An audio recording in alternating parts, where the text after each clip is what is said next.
Jetzt müsste ich aber da sein, oder? Ei.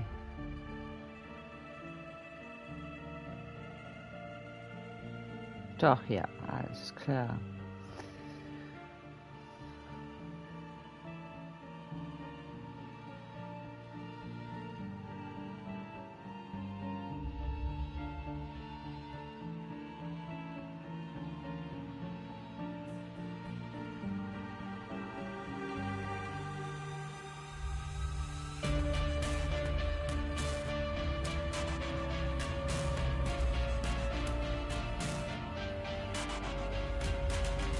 Die Musik ist ja nicht so schlecht, ne?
Erinnert stellenweise ein bisschen an Silent Hill, die Musik.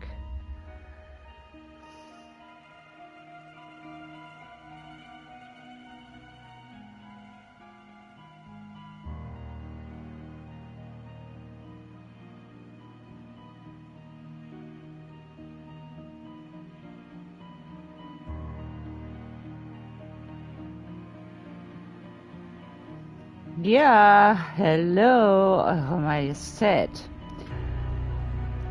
Heute bin ich nicht der Hofnarr, sondern der Hofarzt.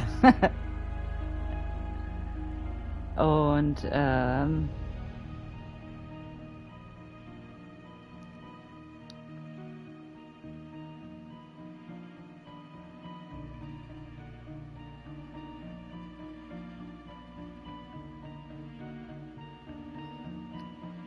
so. Dann noch. So, wo bin ich denn am besten hin? In die Mitte oder was? Ich will ja nirgendwo im Weg sein mit mir sehe ich, ne?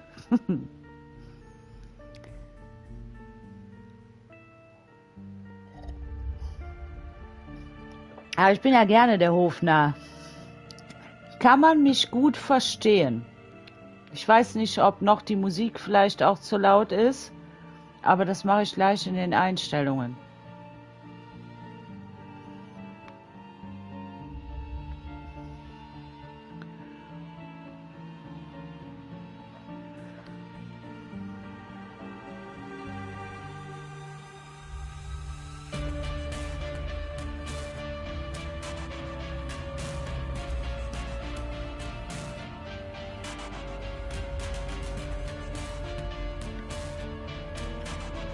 Also, ich sag's nochmal, mir gefällt die Musik. So, dann machen wir ein neues Spiel. Wunderbar. Der Prolog. Office of the Medical Examiner, Beatsville. Dr. Jack Hadman is speaking. How can I help you? Good evening, this is Kate Brooks. I'm not sure if you remember me. A few weeks ago, we talked about an article I'm working on. It's about your wife. I dropped by last Friday to speak to you, but you weren't working at the time. I asked the security guard to pass on a note for me. I would like us to discuss the topic of... I thought I had made it painfully obvious for the last time. No, please don't call me again and stop inquiring about my wife. Damn journalists. They don't let me work. Damn it. I'm not in the best frame of mind to record a lecture for my students now. I'm feeling completely broken. Where did I leave my meds this time? Okay. Der braucht ein Bildchen.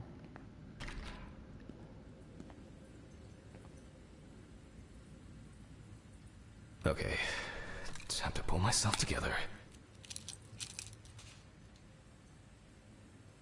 And get back to work. I need to set up the camera first. Bereite dich auf die Aufnahme einer Vorlesung vor. Hol die Kamera aus dem Lagerraum. Machen wir.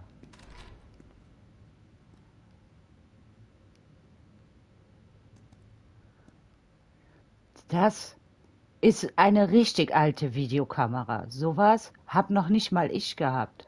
Now remember, Jack, don't forget, hit the record button this time.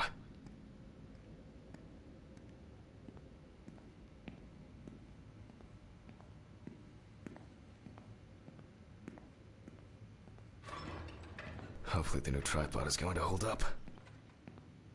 Ach. Siehste, ich habe vergessen, das Zensurding einzuschalten.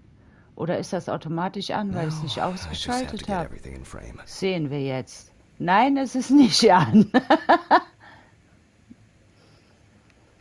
Ja.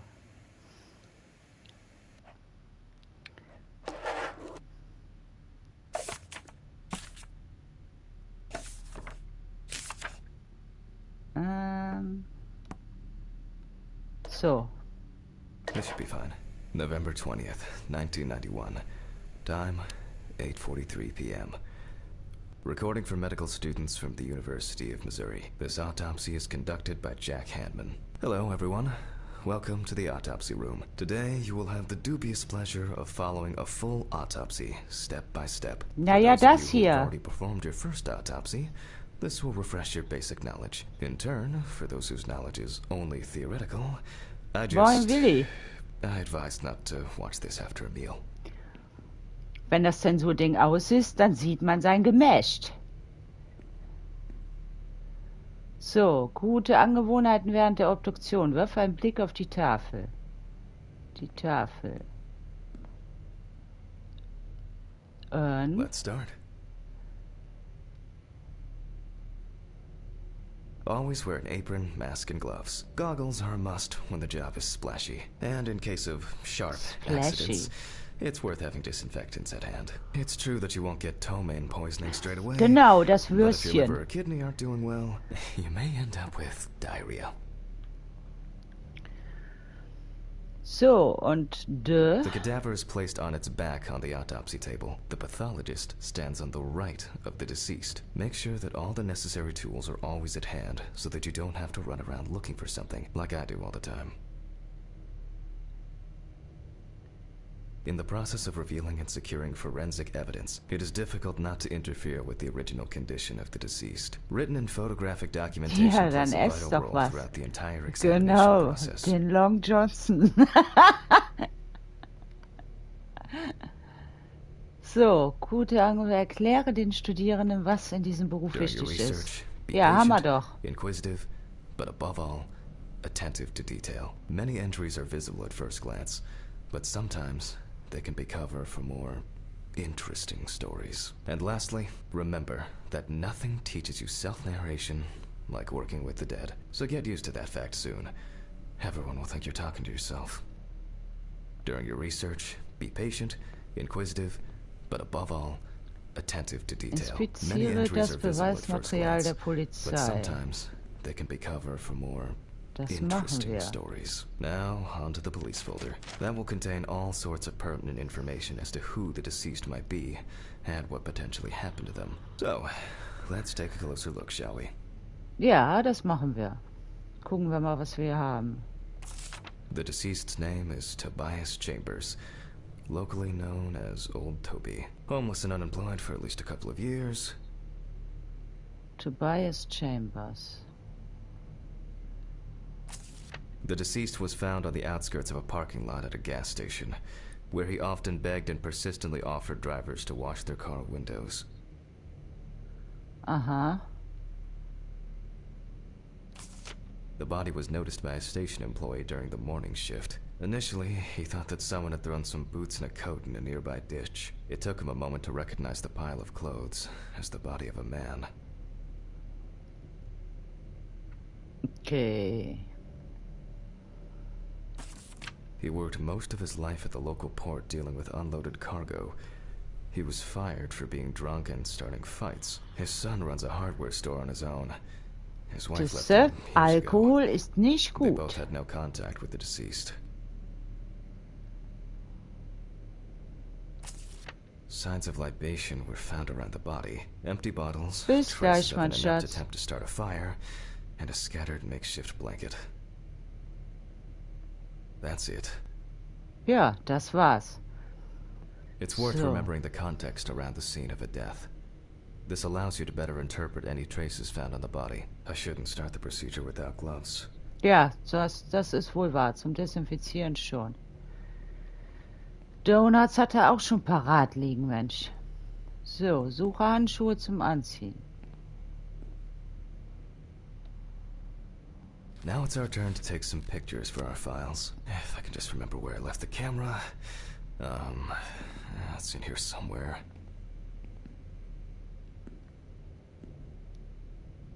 Aha! There you are. I knew it was here somewhere. As I mentioned at the beginning, before we begin the internal examination, we need to document the cadaver and the condition it arrived in. We begin with a full body photo. Try and stick to the top-down rule, but this is not always possible. Let's keep in mind it's all about the legibility, not the perfect frame. Voila! Now we move on to the next step, looking for traces. Take your time. Look at the corpse from different sides, from different angles, up close, and from a distance. You're looking for anything out of the ordinary.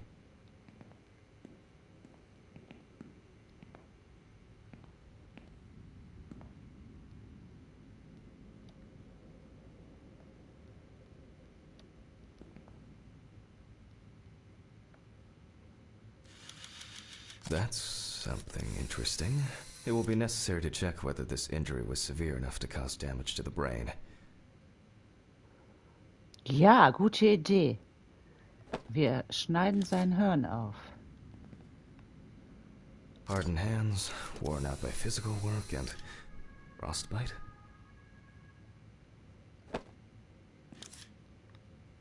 Oh, der hat aber Drachenkrallen. Some wounds in the feet and signs of frostbite, probably because the subject's shoes were too small.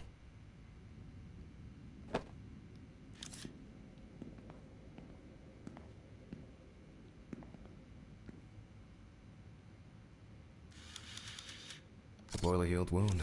Looks old. I'll take a Das closer look Geräusch later. dabei. Ich komme mir vor wie Clarice Starling, Mann.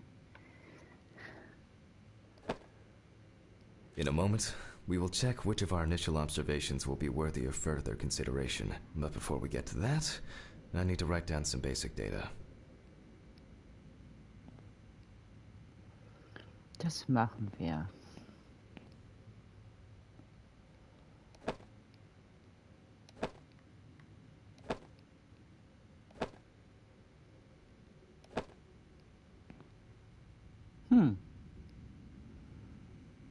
Okay, jetzt geht's ans Eingemachte, Leute.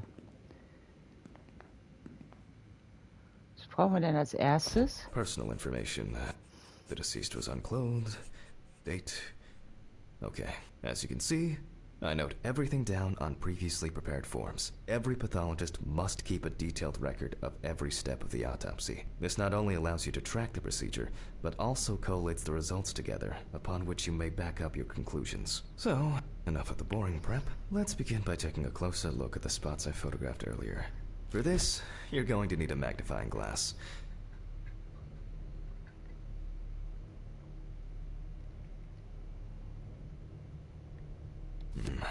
Which spot first? It looks like a burn mark. No doubt painful, but it's not pertinent for this case. Hello. Ja, das sieht aus wie eine Brandwunde.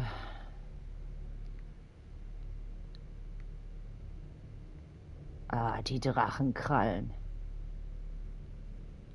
Definitely a painful mix of frostbite, abrasions, and blisters. Old Toby had been wearing shoes too small for him for a very long time. That's if he wore any at all.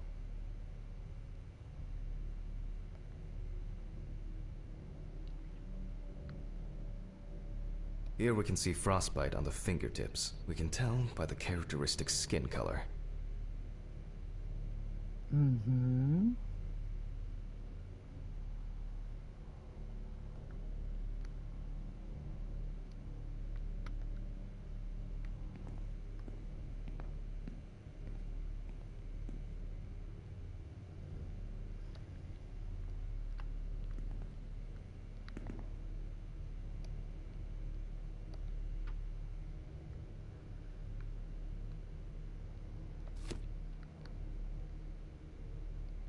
I can confirm the presence of ecchymosis on the deceased man's head.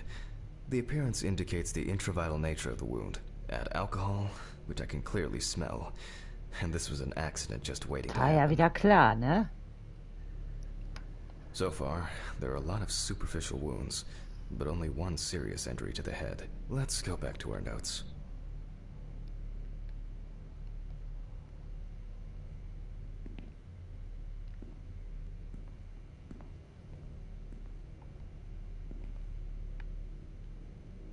Dringend, ey.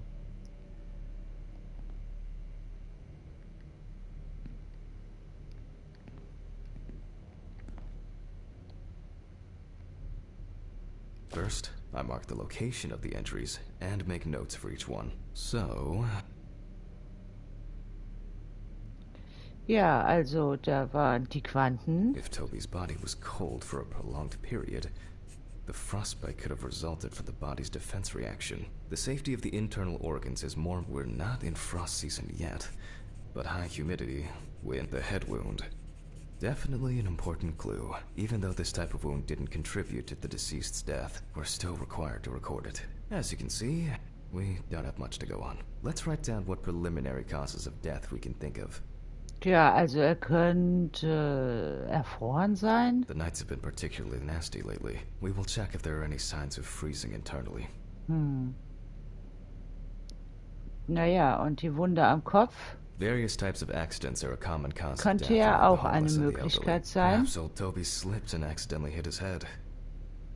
Considering the conditions in which he slept, his body may have become hypothermic.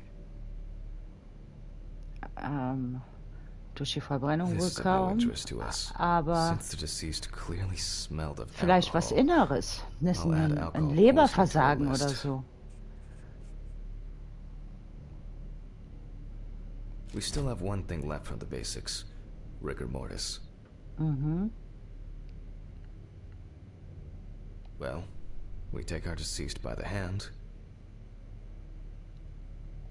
gradually re-raise it,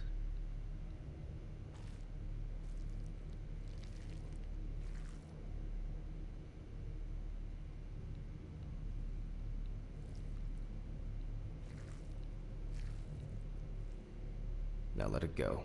As you can see, the hand falls loose. What's the conclusion? Death must have occurred more than 72 hours ago. The police information appears correct. Ja, super. Head trauma seems the most promising, so we'll start there. For this, I need an oscillating saw. Her mit der Säge. The cut is made from ear to ear.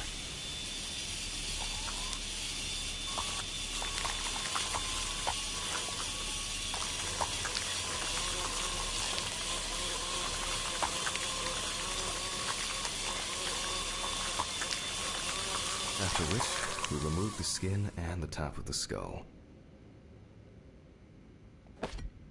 After the basic examination, we can see that the brain's cerebral gyri in both hemispheres are symmetric. The brain looks good. Let's take a cross-section. Warum?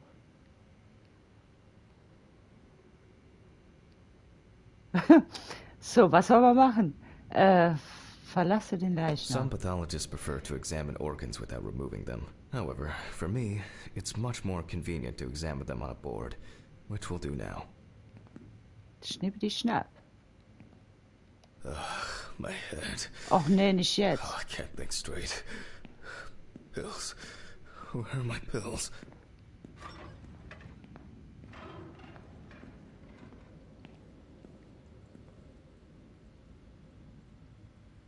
Habe ich da gerade was gesehen? Oder habe ich das gemeint? Was passiert, wenn wir nicht die Pillen nehmen? Sehen wir gruselige Sachen dann?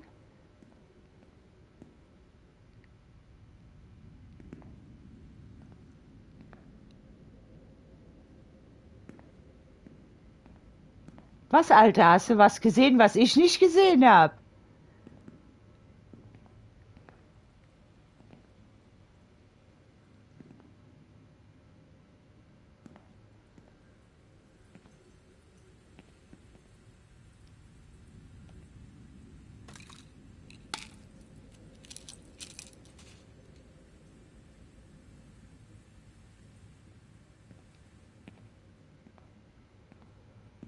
Hello, mein Schatz.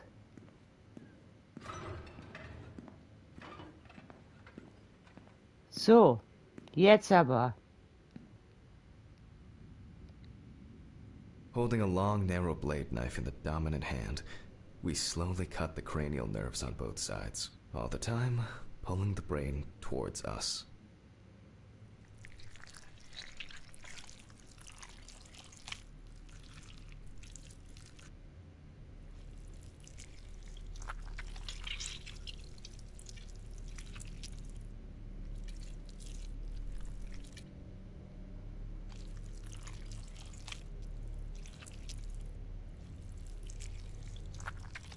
So far, so good. The hematoma seems to have had no effect on the brain. Okay, also war der Sturz schon mal nicht die Todesursache. We can rule the fatal accident out as well. Gehirn. So, Sturz Brain is in good condition. können wir So we have no ausschließen. choice but to proceed to the internal examination of the other organs. Das Gehirn ist im guten Zustand. Das Hämatom hat den Zustand des Gehirns nicht beeinträchtigt. I grab a scalpel from my kit. The Skalpell. incision should be in the shape of a letter Y. Na, ein Y, das kriegen wir doch hin. We use a deep cut to reach all the way to the ribs Oh, wei. and to penetrate the abdominal wall. Ei.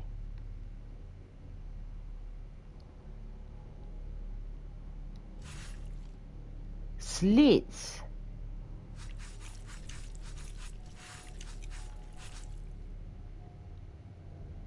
So.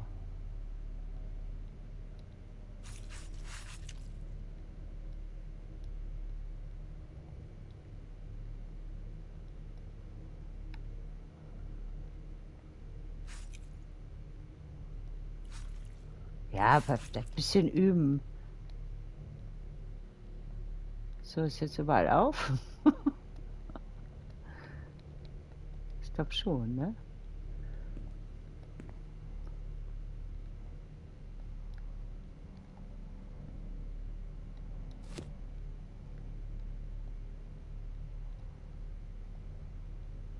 Wo hat er denn nicht richtig getroffen? All right. Now we peel back and separate the skin.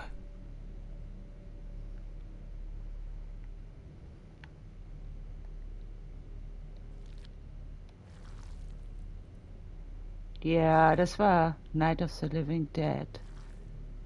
Der erste Teil. Warum wollt ihr gehören? Der Schmerz. Welcher Schmerz? Nicht mehr am Leben zu sein. Now, we need to remove the ribs. We'll need the loppers for this.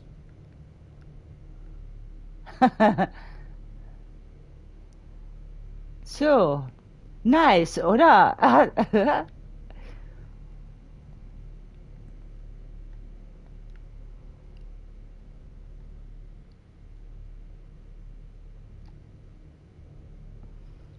Die Rippen. Schnipp. Quite a satisfying crunch, for some anyway. After removing the cartilage tissue, we instantly notice two things. Firstly, Guckt euch there an, is no wie seine congestion of the Lunge internal aussieht. organs. This means that although the deceased was hypothermic, it didn't kill him. Secondly, the deceased smoked like a chimney. So, we should take a closer look at those lungs. We can see widespread black and tarry deposits caused by smoking cigarettes. Despite the tragic condition of the lungs, they are not the cause of death. Alice smoked too. It didn't kill her, but... what was I talking about? Lungs. Yes. Advanced inflammation.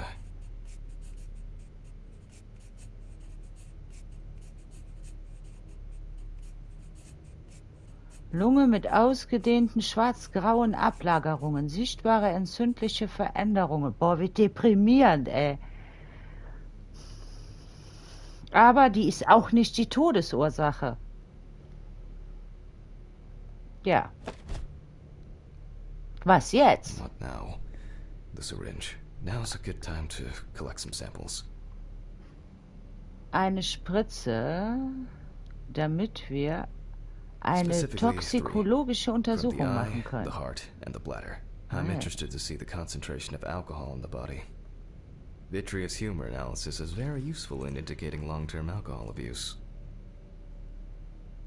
Okay. 5 milliliters from the left ventricle should do it. Und noch ein bisschen aus der Blase. And from the bladder, we draw about 10 milliliters of fluid. Now we take our samples to the centrifuge. But before I do that, I need to find my notebook. My dyscalculia means that I always double-check the settings. Ja, also wirklich, ey. Please excuse me while I run and fetch it. Wo ist es denn, das Notebook? Aus dem Büro.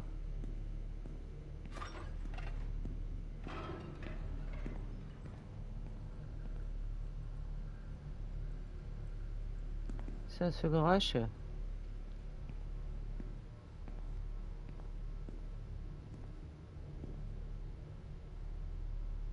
Es laufen da schon Zombies rum.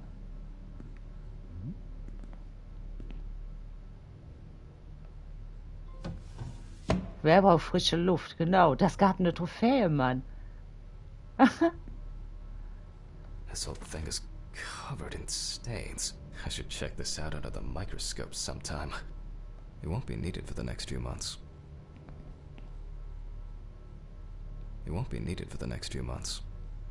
Stephen didn't clean up after himself. Aha. Again. Ich dachte, das wäre seine Zigarette.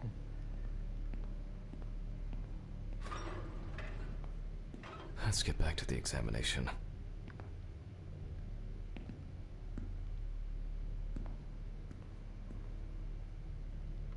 We put all of the samples into the rotor. Mach mal. Tja. Now we set the appropriate time and speed.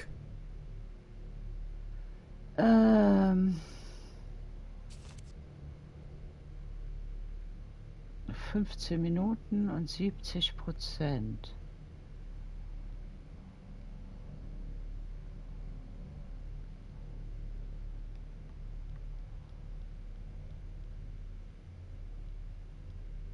Okay, let's roll.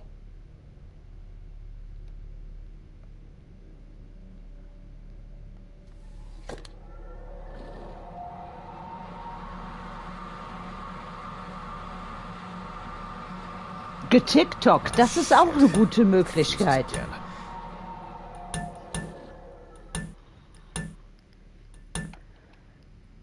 Where were we? Oh yes, the blood alcohol concentration. Let's see what we've got here. Everything's separated as it should. Our lab is closed until tomorrow after the last, incident. However, considering that Toby's favorite eau de parfum appears to be ethanol, I'm guessing the results won't surprise me at all. Okay. Let's go further. We will now focus on the cardiovascular system, specifically the heart. Mit einer We Laterne. remove the organ and examine it closely. We look for dark hypoxic areas, clots, or other elements that stand out as abnormal. At Sure. first glance, the heart looks fine. The pulmonary trunk and aorta seem to be in good condition. There are no pathological changes that would have contributed to Toby's death. Nö, sieht Now ganz let's gut take a aus, closer ne? look at the stomach. Schnipseln wir auf.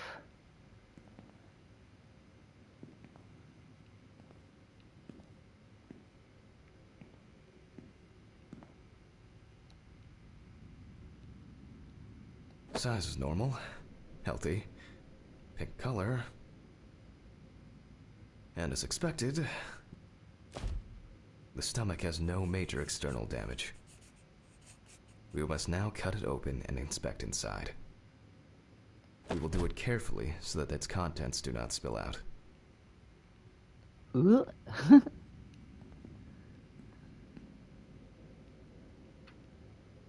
We open the stomach along the greater curvature, from the heart to the pyloric end. Oh, I already feel like there's something left inside. Ja, wie man ein Croissant aufschneidet.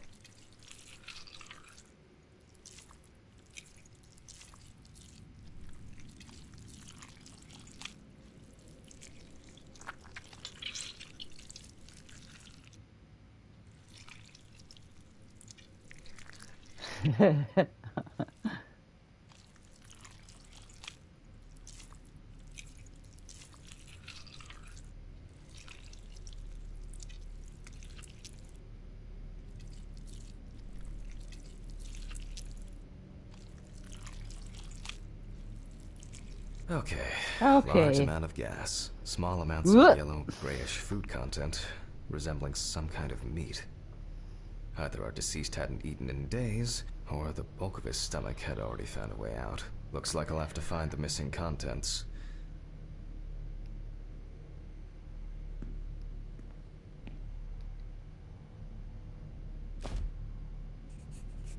There are two ways here. One is obvious, and the other is... It couldn't have been suffocation, could it? I'll add this to the list and move on to the deceased's neck. So sieht das also aus, wenn man Gas im Magen hat, ja? Interesting. Der Mageninhalt deutet auf eine unterbrochene Verdauung hin. Ja.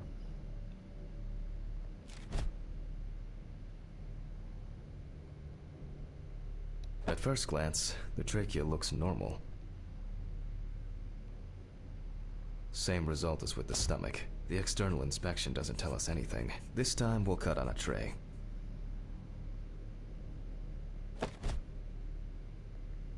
While cutting such a small organ as the trachea, we must make a precise incision. To be able to cut with the very tip of the blade, we must hold the scalpel as we would a pen. Mhm.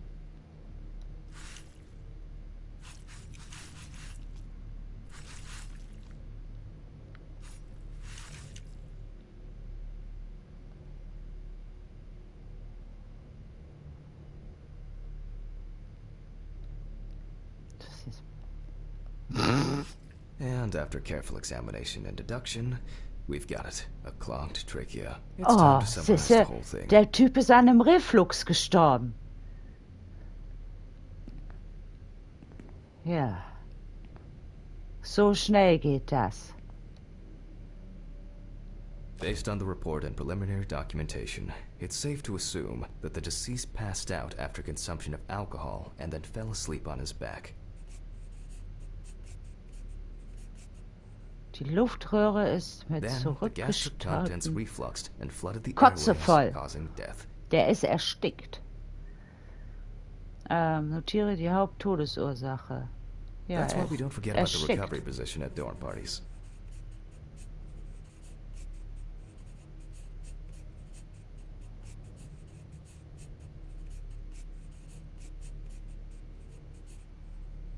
Ja, das ist ein Unfall. And now it's all clear. Hm. The death was suffocation. Now, signature. The mystery is solved. But for us, this is not the end. First, the dead body needs to be cleaned up.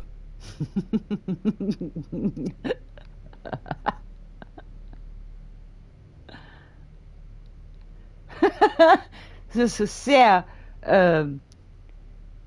egozentrische Unterschrift.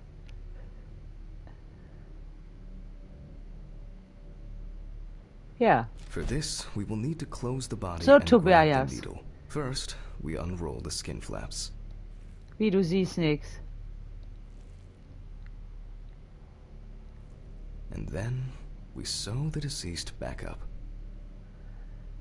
Mit der Nadel zunähen. I'm using the baseball stitch technique. This stitching method is very strong and quick to do. Schnipp, schnapp.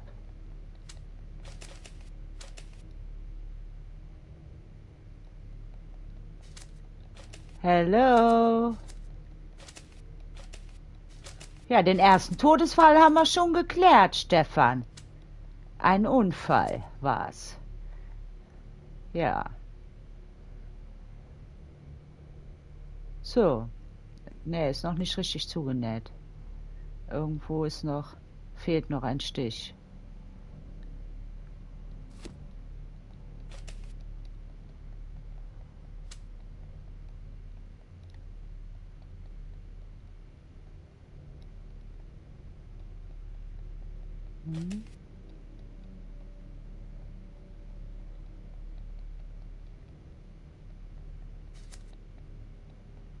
Beautiful. Ja, Mann. Beautiful. So. Now we say goodbye to the deceased and put them Goodbye. safely in the fridge, ready for the next stage of their journey. Ja, klar. Ab in den Kühlschrank. So, Tobias. And God, I'm tired. Das war's. I'll drop these samples off at the lab on the way to the bar. Haben wir schon Feierabend. I'll call Stephen. I don't feel like drinking alone today.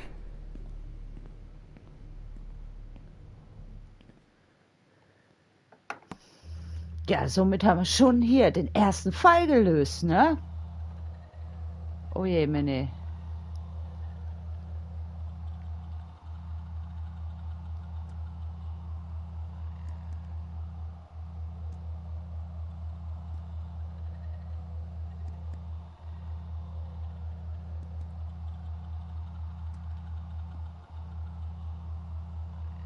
Hört ihr auch das Quatschgeräusch im Hintergrund?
Der hat aber schlechte Träume, wa?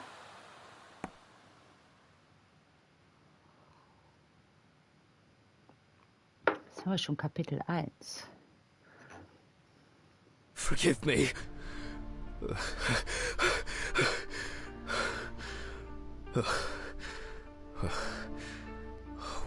What? Ah, fuck. I should take my pills. Ja, erstmal die Pillchen einwerfen. Ja, das gerade war ein Traum. So much light everywhere. Wo ist denn das Badezimmer?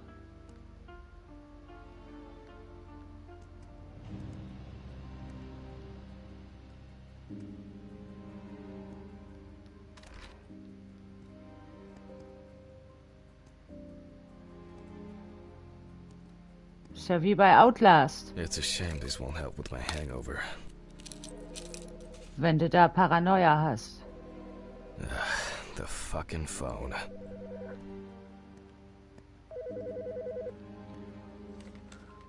Bonjour. Okay. I know I'm late. I'll be there soon. It's not like the dead are impatient. Jack, no. Alice? Who is this? It's Charlotte Graves. Oh. God, I'm sorry. I didn't recognize you. I thought it was work calling. It's okay. I hate it when work calls me at home, too. How is everything? We haven't talked since... you know. Well, there are good days, and there are bad days. What can I say? At least I can hide away at work. Well, you always were the most comfortable in the dissecting room. Listen, I have an unusual request. Okay. How can I help? It's nothing serious. I just wanted to ask. Do you have any pictures of Alice? Maybe one where the two of us are together? I'd love to have something to remind me of her. I guess. I'm not sure. I'll look through her things. Thank you. I'm sorry to trouble you with this. All this can't be easy for you. I'll get through it somehow. I've been meaning to sort through her stuff for a while. Have you asked Stephen if he has anything? Yes, I spoke with him this morning. He said he gave everything to their mother and that I should ask you. I see. Jack, I know you're trying. That you cope somehow. Stephen's there for you. Although, well, we all know how he can be. But, I mean, if you wanted to reminisce about Alice... Also geht's ihm so schlecht, weil seine Frau gestorben I really ist? should go now. I overslept, I'm late for work, and I still have some errands to run on the way. Oh. Okay, sure. Sorry to keep you. I'll look for something and send it over. Thanks for the call, and bye. Ich mag die Synchronstimme von ihm. Not on hand. You'd best remind me again. 292 Browning Lane, apartment 432, Johnson City, New York, 13790. Got it. Thanks. Thank you. It would mean a lot to me. Just miss her so much. Yeah, me too. And that's okay. Really, no problem. Thank you. Take care, Jack. You too, Charlotte. It was nice to hear you. Well, that was a bit unexpected. I should probably find something to send.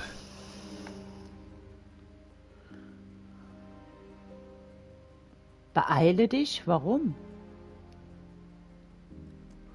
Wo soll ich denn hier was finden?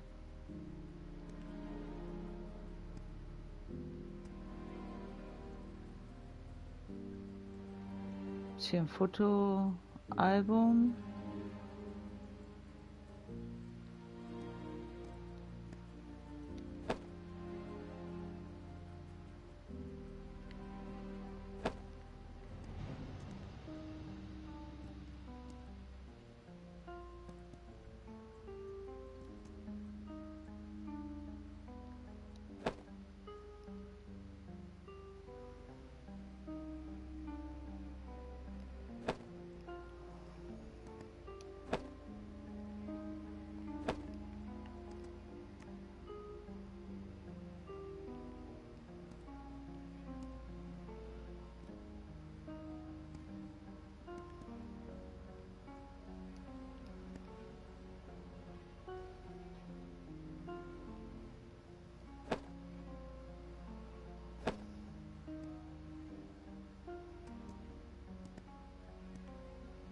I'm not in the mood for music lately.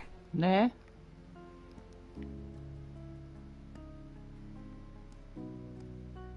Tja.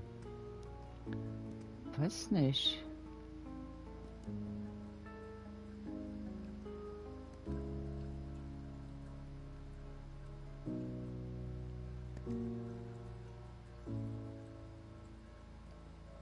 Immerhin haben wir schon mal einen Umschlag gefunden.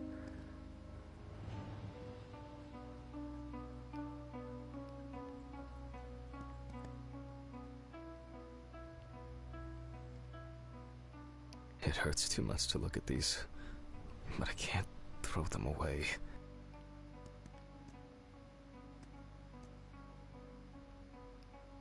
Alice didn't like this portrait.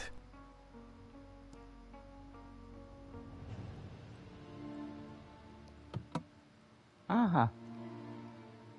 Alice and Charlotte in Amsterdam. Sommer 75. It would be better if Charlotte had this. It deserves to be on display and not hidden in a drawer. Yes.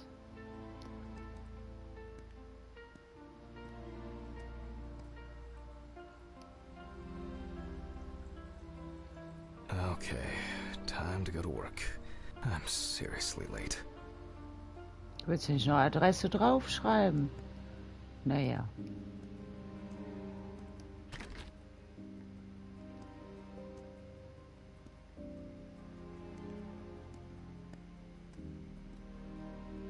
Der sieht nicht sehr vertrauenserweckend aus. I should grab some coffee and Oh, ask for the wei.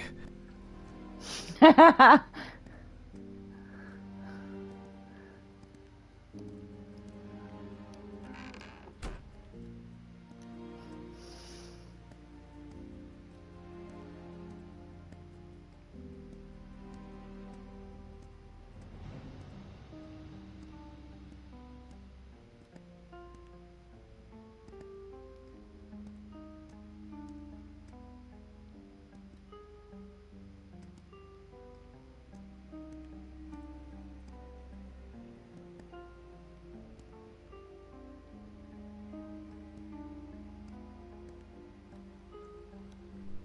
Standard correspondence consisting of bills, advertising leaflets, and pious reminders about the upcoming end of the world.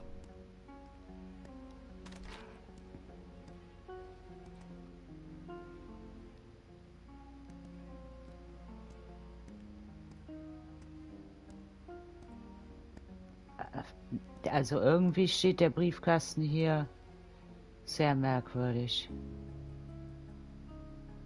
I hope this helps, Charlotte.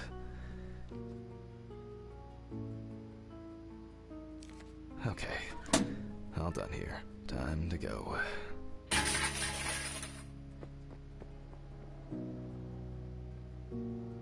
Welches ist denn mein Auto? Aha.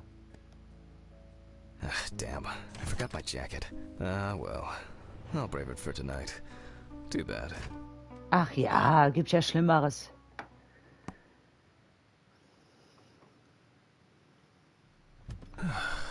Nice and fresh. At least it's peaceful here. Ja. Schön hier, ne?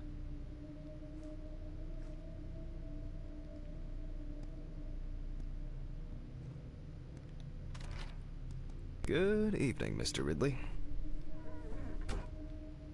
Hier macht er die Tür automatisch zu.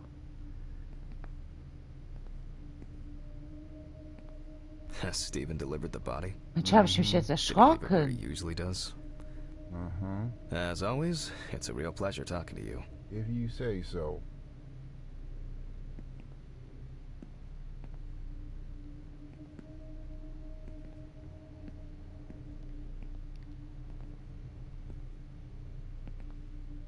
Oh.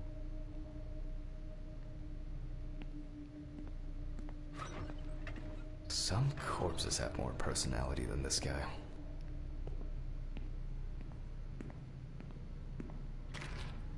Christ. Who leaves the window open in the middle of November? Das haben wir doch So I better check the zugemacht, answering Mann. machine.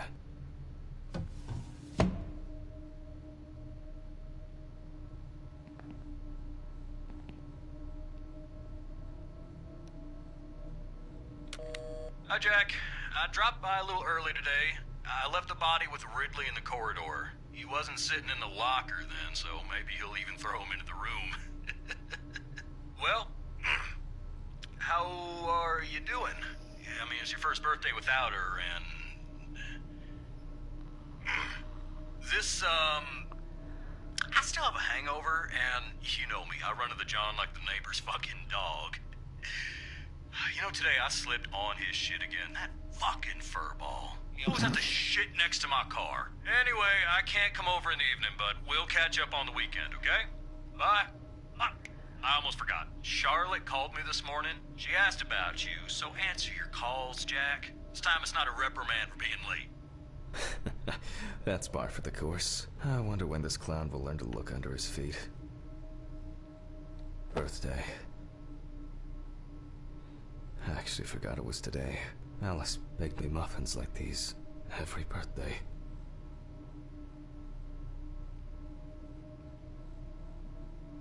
Was? Den Schlüssel vom Klo? Okay, joke's over. Apron, gloves, and get to work. What? Still no mold? What kind of cheap and nasty coffee is this?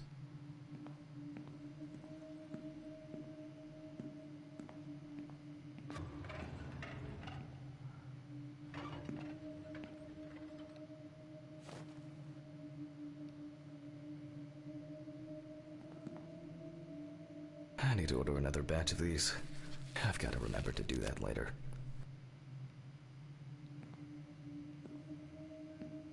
Ah, man. I remember you. You were on that talent show. What was your name again? TSTS? Steven laughs at me for recording everything. He says I have a bigger collection of stuff like this than most of the creeps he's caught. November 21st, 1991. Time, 9:13 p.m. The autopsy is conducted by Jack Hanman. Lecture for the Medical University of Missouri. After yesterday's lecture, you should already know the ins and outs, so today we'll be consolidating our knowledge. So, where do I start? That's right, police folder.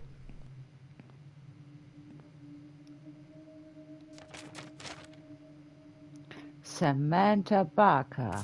Superstar Talent Show Samantha winner. Barker. Now remember, there's probably going to be a lot of chatter about this.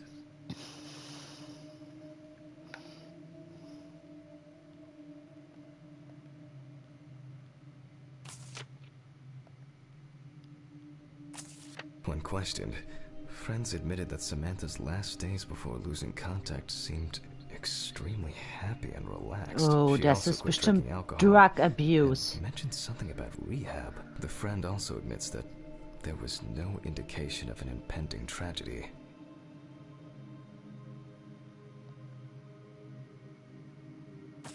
Found in her own apartment by police patrol.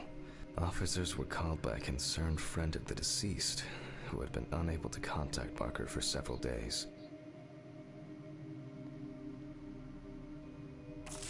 During the interrogation, a friend of the deceased admitted that Samantha never got to grips with the sudden fame that came after winning such a high-profile talent show.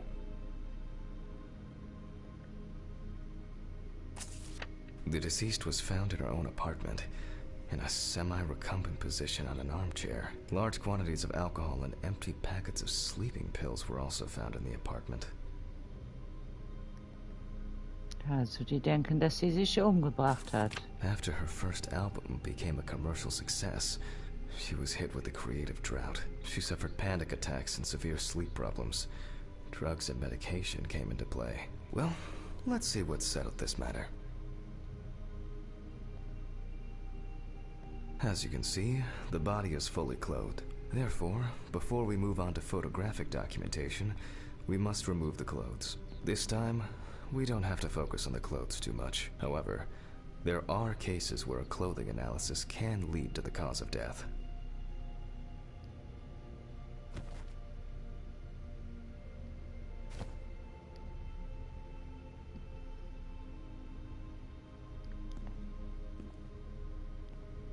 Okay, now we can continue with the examination. Again, begin by taking photographs of the cadaver. I guarantee that over time it will cease being embarrassing for you.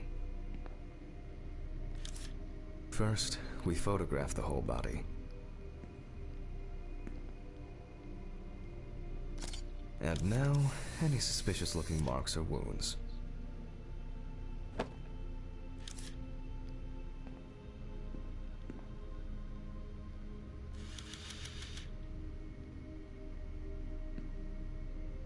Weiß man nicht, was Flecke sind? Oder vielleicht Wunden? Was hatten die für dünne Arme?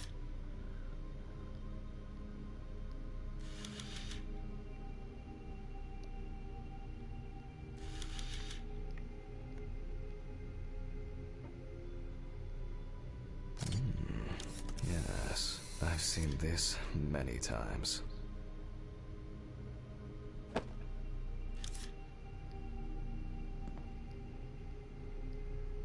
You don't get such bruises from a normal contusion.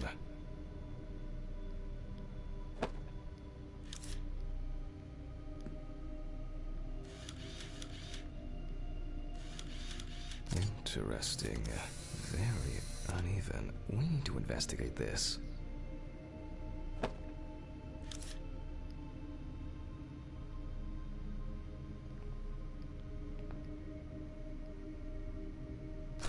Well, well, there's even more here.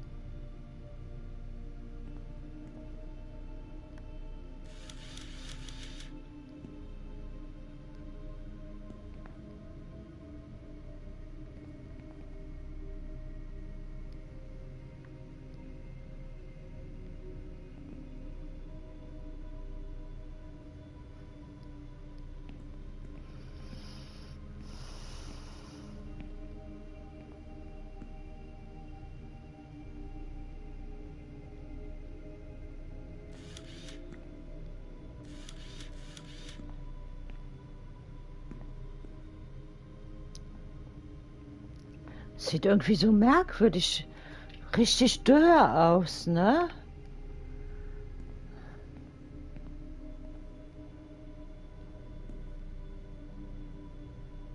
Hast du ihn echt um den Hals gehabt?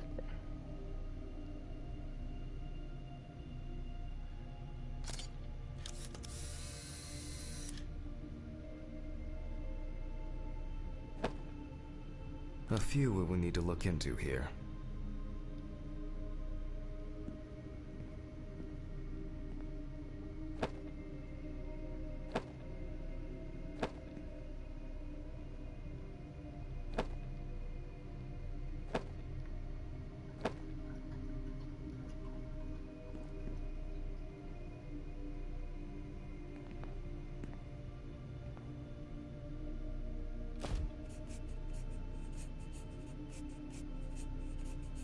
Notes prepared. Time to take a closer look.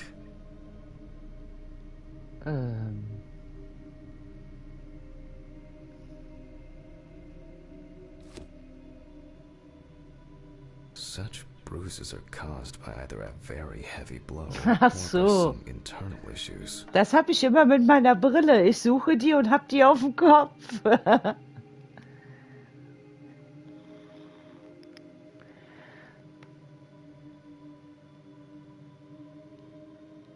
The number of bruises suggests that there may have been some kind of tussle.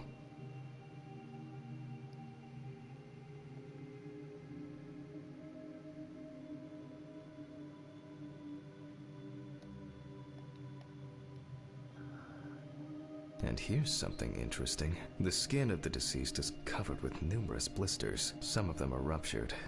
Others still contain fluid residue.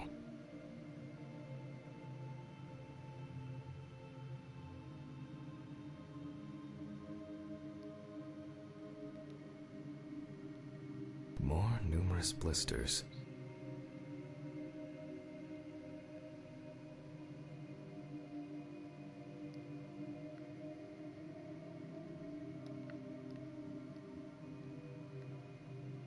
Some furrows have imprinted more strongly, others less, as if someone was, undecided? We have some leads to investigate here. Let's write this down.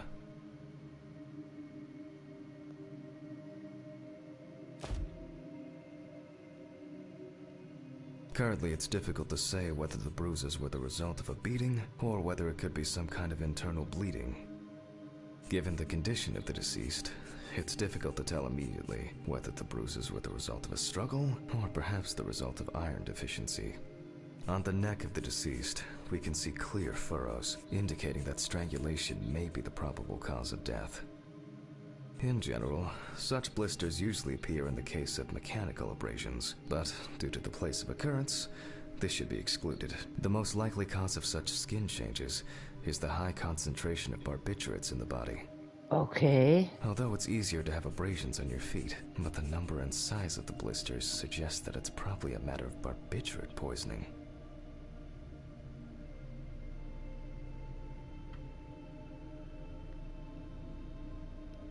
After examining the organs, we can easily verify whether there was internal bleeding or whether the deceased was suffering from something. The examination with a UV lamp will dispel some doubts. Potential attackers could have left traces.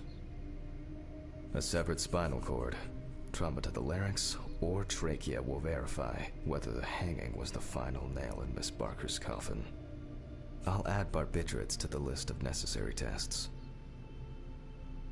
to be checked in the lab later. Given the testimony of the victim's friend, I add alcohol poisoning to the list of potential causes of Miss Barker's death. A blood test will no doubt quickly verify that hypothesis. But first I'll check for external traces. For this we use the good old UV lamp. I look carefully at the whole body. UV rays will reveal any traces. The area around the head is empty.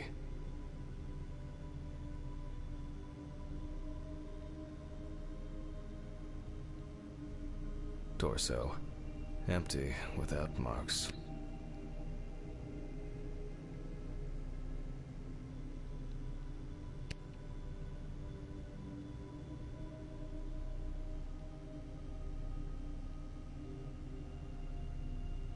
Legs, there's nothing here.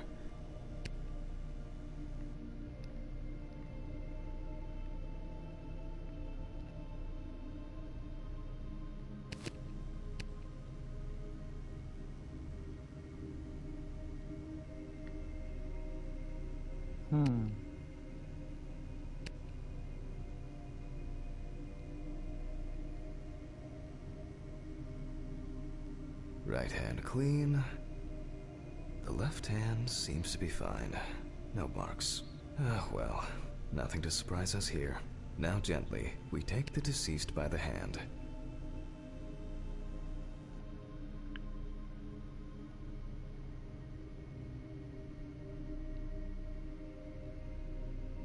And we check for rigor mortis.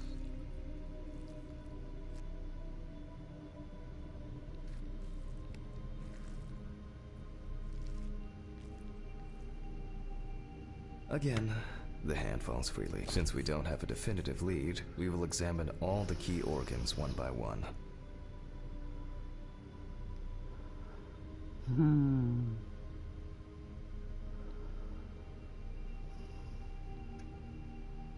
So, I'm starting the internal inspection.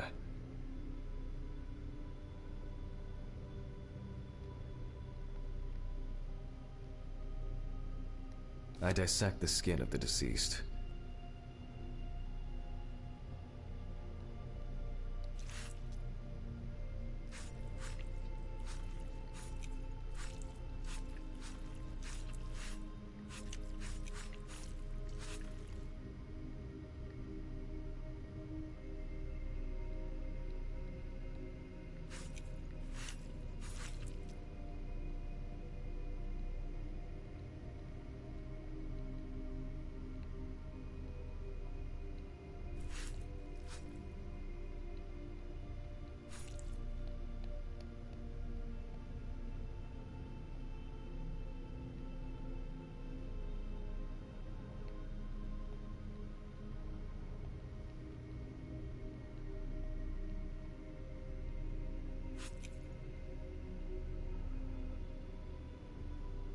And I proceed to deflect the skin flaps.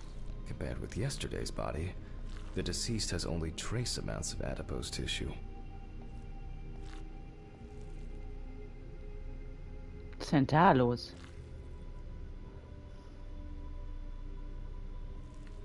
Now for the ribs.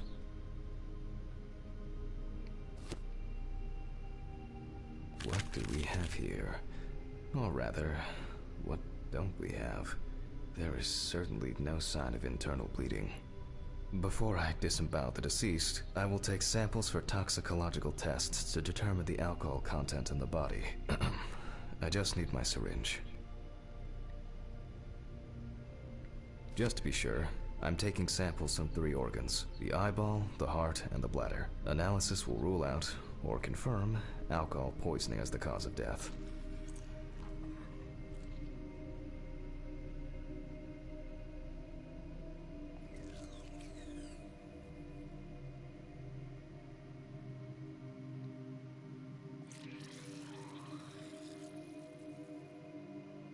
I'll transfer these to the centrifuge.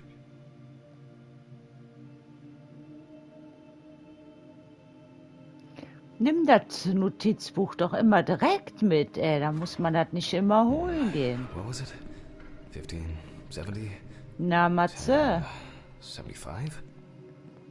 Naja, 70 und 15 Minuten, ne? My strong point. It's probably why I regularly forgot birthdays and anniversaries. I'm lucky Alice always forgave me.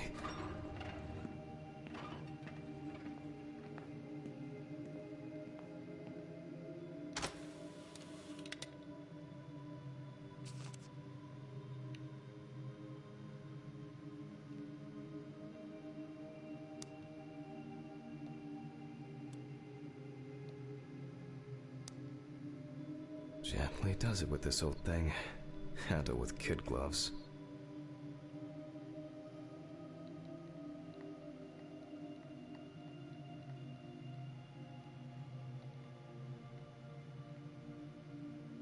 I'm starting the centrifuge. Let's see what results come out. Ja, jetzt bin ich mal gespannt.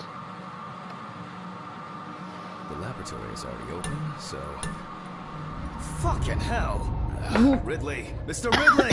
The fuses are resetting. Was? Where is he? Fuck it. I'll Was do it ist? myself. Du Schande.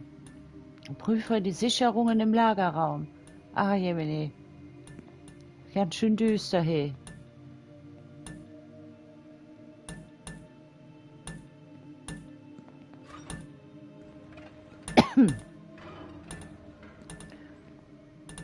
Wer bist du?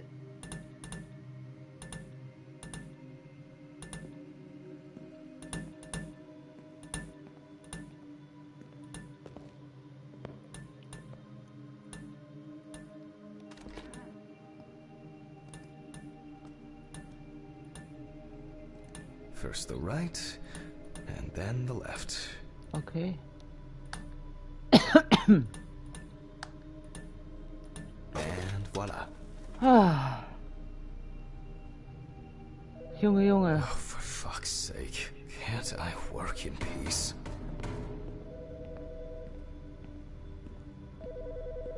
Ganz schön was los hier, Mann. Bonjour. Jack Hanman speaking. Easy, why so rude? Steve? Sorry, man. This place is falling apart, and Ridley won't even lift a finger to help. You just can't work here. Did the centrifuge strip the fuses again? Yeah, eventually everything's gonna go up in smoke.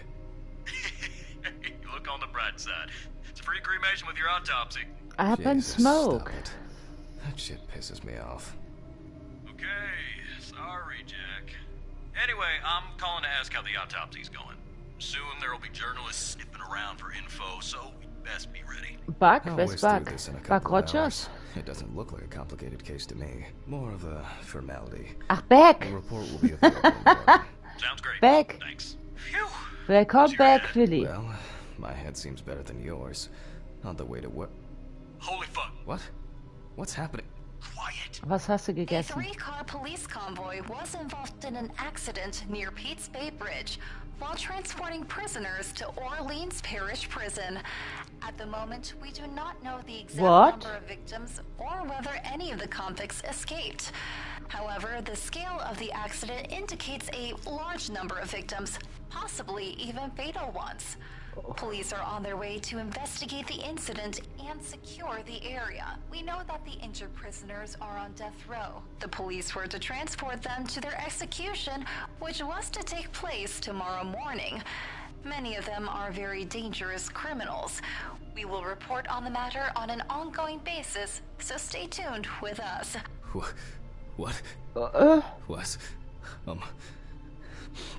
Stephen, was Red Pete one of the passengers? He was, wasn't he? What if he survived?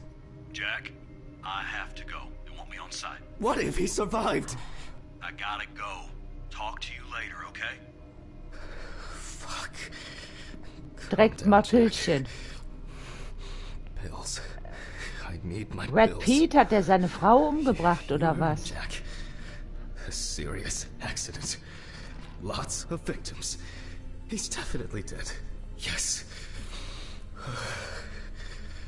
Nothing's going to happen.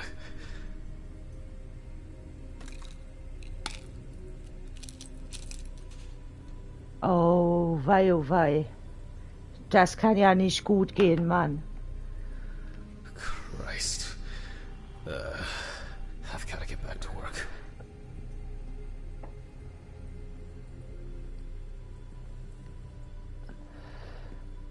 Ey, Ripley, pass bloß auf. Was war das?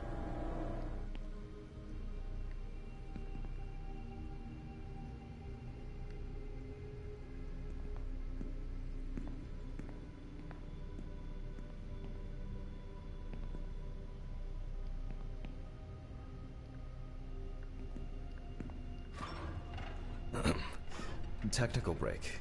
At least I know I can pursue a career as a janitor if I need to.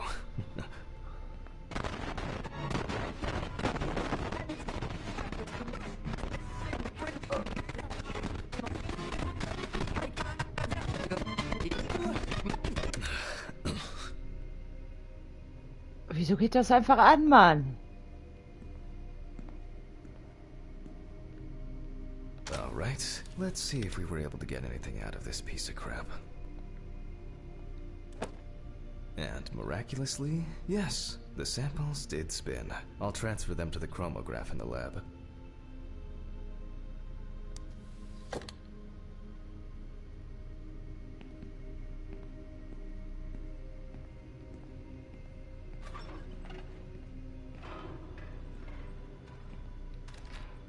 Alright, let's load this up.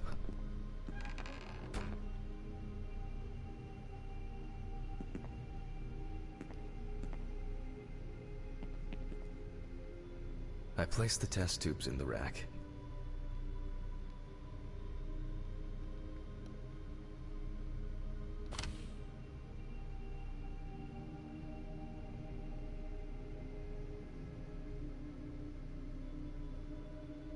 Now, just take 5 milliliters from each.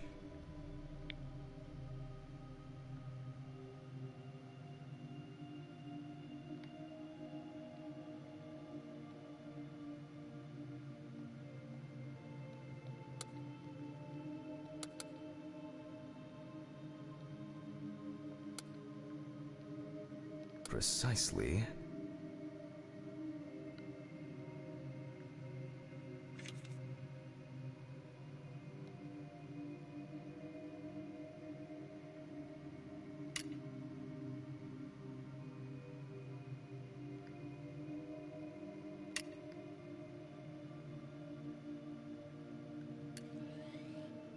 And the next.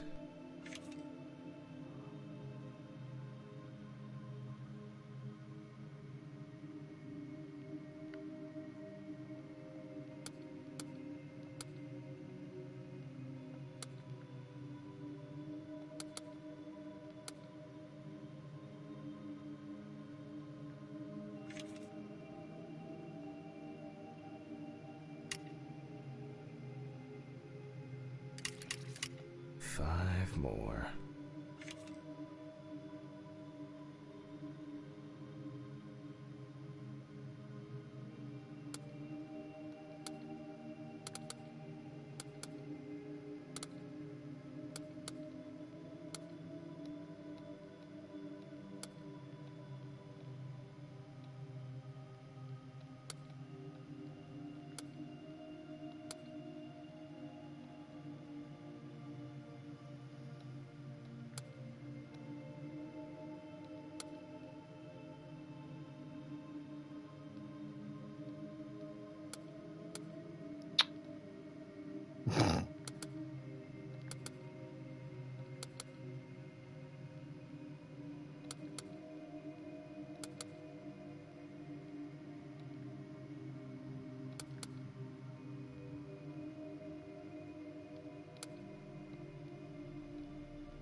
Hä?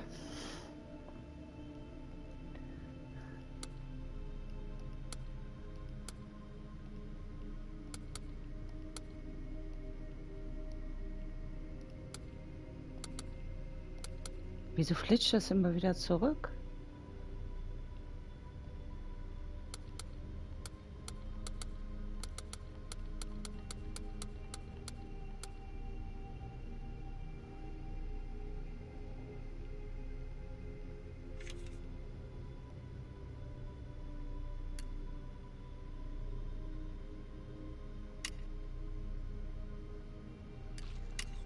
We put the prepared sample into the machine.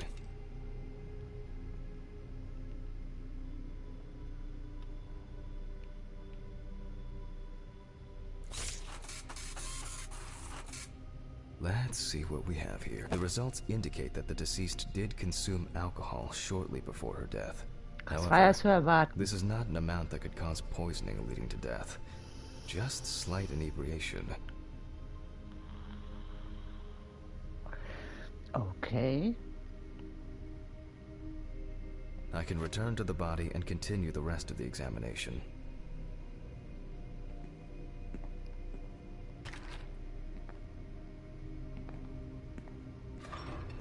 The chromatograph results show that we can eliminate alcohol poisoning from our list of potential causes of death. However, remember that alcohol can affect the functioning of the entire body. It disturbs the heart rhythm, accelerating its rate, and dilutes the blood, which may result in more severe bleeding in the event of an accident. Also remember that alcohol affects the metabolism of drugs in the liver, which I'll now look at in more detail. 40 Kilo hat die gewogen bei 1,75. Das ist ja wohl viel zu wenig, Mann.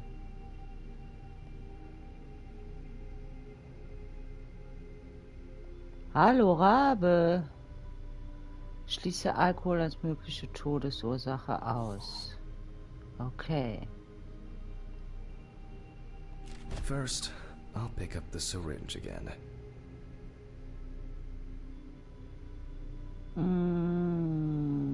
Die Spritze. I'll take samples from the liver and the heart to test the concentration of barbiturates in the body.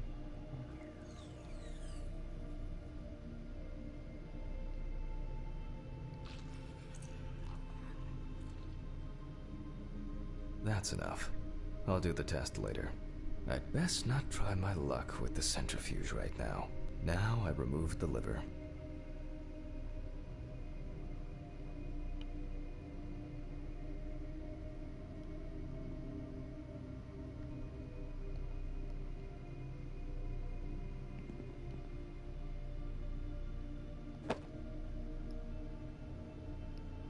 No lesions. However, it is slightly enlarged. Perhaps it's a slight inflammation or drug-induced damage. It may also be the result of the deposition of substances from drugs. Let's check the weight of the organ. Da machst du dir automatisch Gedanken darüber, was mit deinen Organen so los ist, ey.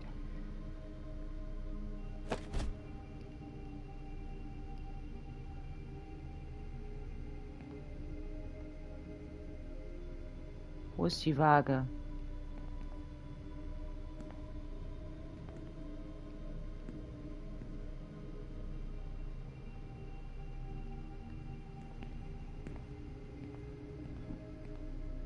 Sieht aus wie meine Küchenwaage.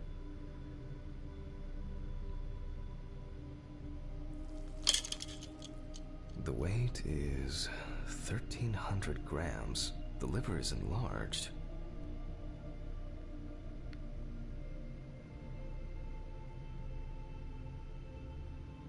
I'll move on to a cross-sectional study. Perhaps the enlargement is the result of early cancerous changes. The blade glides through smoothly. I don't feel like I'm encountering any changes with an unusual structure.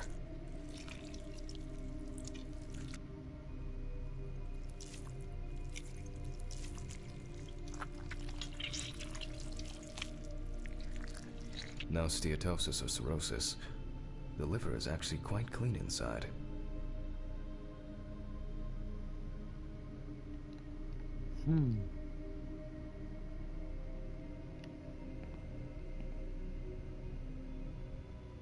The liver is basically healthy. We already know that the deceased didn't abuse alcohol. The question is, what about drugs or other substances?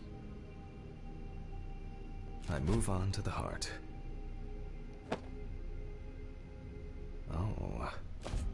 At a glance, we can see signs of a heart attack. The deceased is definitely too young to have a heart attack due to natural causes. The liver is enlarged, not from alcohol poisoning, and the heart looks like it has collapsed. So, I guess we need to go to the centrifuge and check for these barbiturates. I wonder how she was able to get hold of these drugs. The last time I saw this kind of poisoning was a few years ago. He was a middle-aged guy. He took his medication and forgot about it, so he took another pill. He forgot again and took another one, and another one, until he took the last one. That's why it's better to have amnesic drugs in boxes labeled with the days of the week. This sort of thing rarely happens anymore. Doctors tend to prescribe benzodiazepines. They are safer, but still shouldn't be combined with alcohol.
Das ist für Alkohol. Wie viel muss man einstellen für Barbiturate? Ah, da. 10 Minuten und 75%.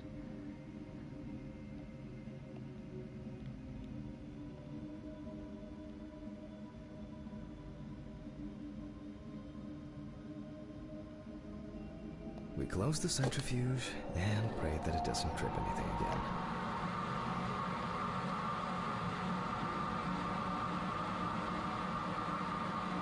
It looks like our luck is in. Zum Glück.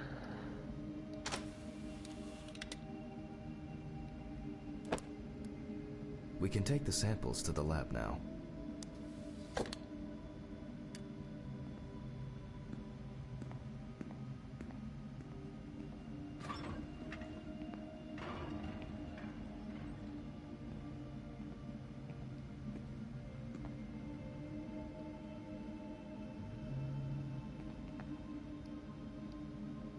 Okay, 2 samples this time. 6 milliliters each.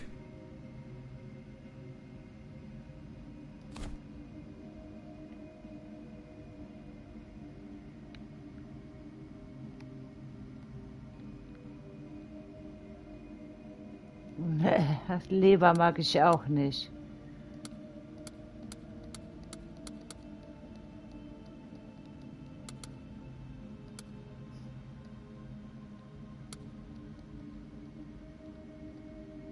Match.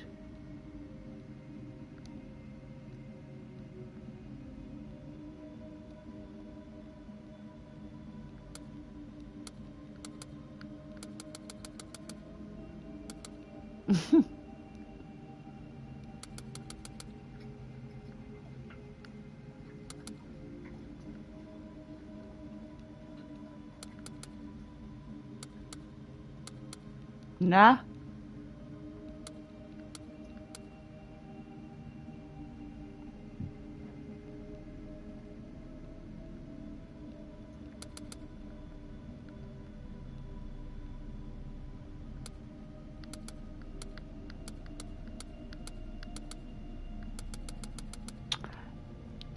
Wie komme ich auf die obere Zahl?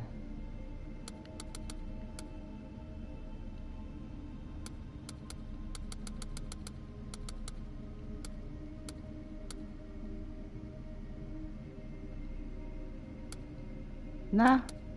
Oh, Junge.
Well, let's see how much of it we find.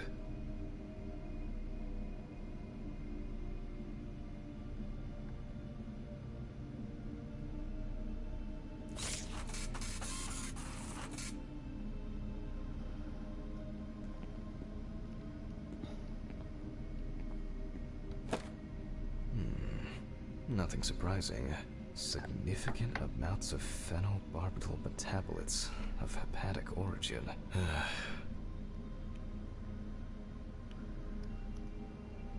Tja, und nu? Looks like I'll have to check the contents of the deceased's stomach. Nee, boah, bei uns gab es auch früher mal Leber mit Püree und Salat. Und ich so, und dann habe ich immer was anderes bekommen.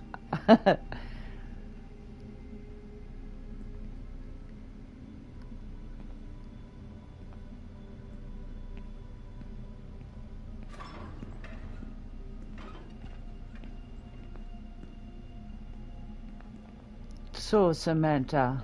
The test showed that the collected blood contained enough barbiturates to cause cardiopulmonary collapse.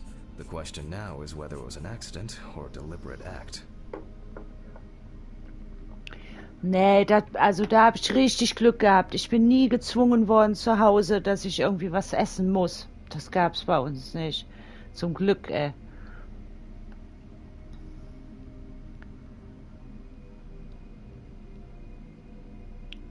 I'm proceeding to examine the stomach. Before extraction, I ligate the entire organ to prevent its contents from spilling out. Okay, I'm now cutting out the organ, which will move to the board for dissection.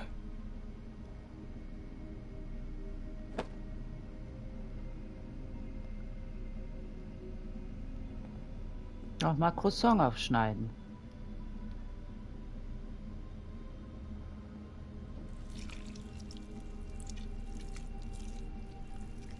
Normally, the stomach and intestines are full of surprises.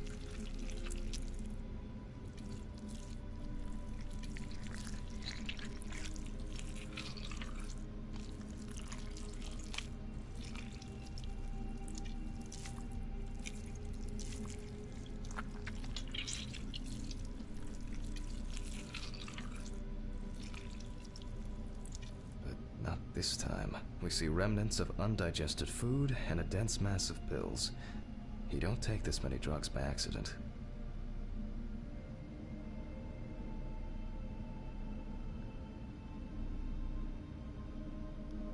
Tja, würde ich auch sagen. Length and width normal. No obvious pathological changes. Undigested drugs found in the stomach of the deceased. The direct cause of death was probably an overdose. I'll check the rest of the organs, and then the nervous system. We'll see how significant the marks on the neck are for the whole case. The deceased's trachea is normal. Complete patency. No food or fluid. The deceased's intestine is normal. No clear pathological changes. Lungs are normal. No lesions. The victim was probably a smoker, but was unlikely to be in any serious danger. Abdominal cavity checked off. We can check the brain.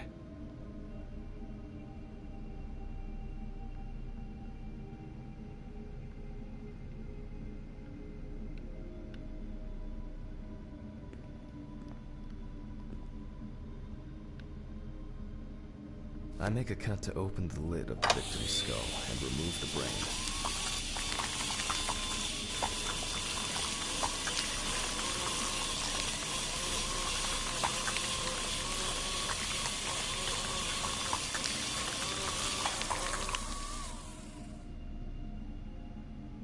Brain is normal. No obvious lesions. All right. I need to dissect it on a board.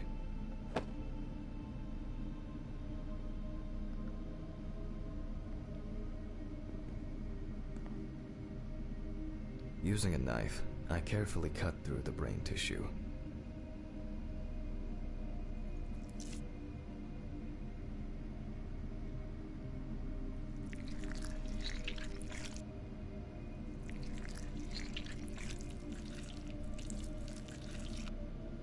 As expected, the deceased's brain is in excellent condition. No discoloration or changes due to hypoxia. There is still the matter of the marks on the neck. They look superficial.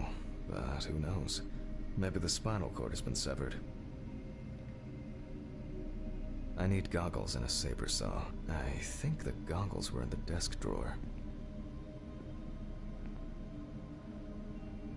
Schreibtisch.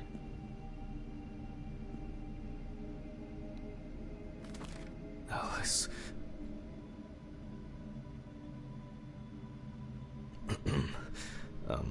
Saw. I need saw. Oh. I know. I probably left it in the basement after its last cleaning.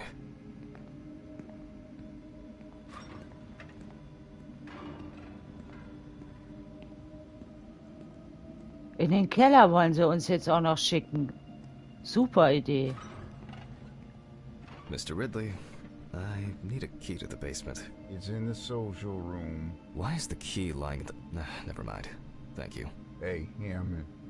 Did you hear about the convoy? Ja. Did you get a chance to relive your glory days and catch Red Beat again, huh?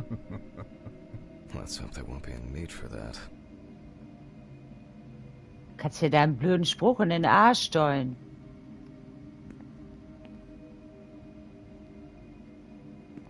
Wo ist denn hier ein Gemeinschaftsraum?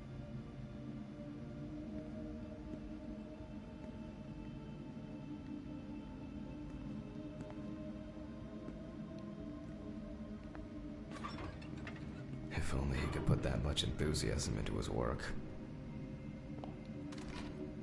I get the feeling that searching through this rubbish is more pathogenic than working with corpses.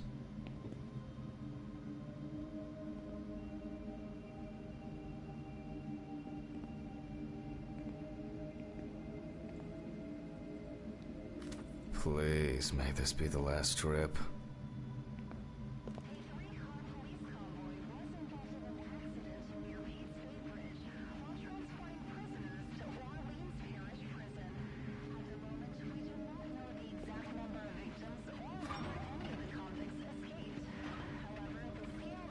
Wo ist denn der Keller?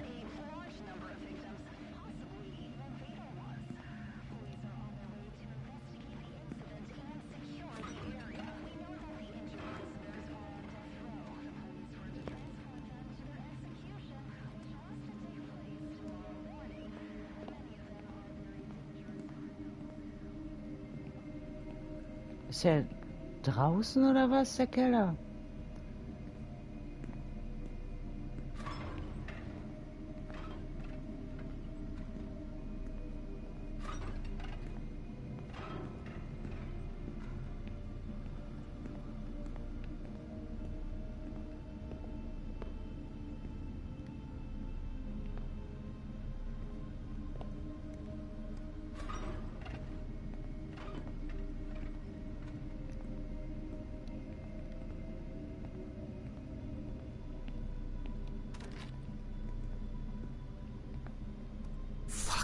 Mein Gott. Why did the prison convoy have Ja, to get erschreck into an mich doch accident? nicht so, ey. Jack, take a deep breath. Deep, pleasantly cool breath.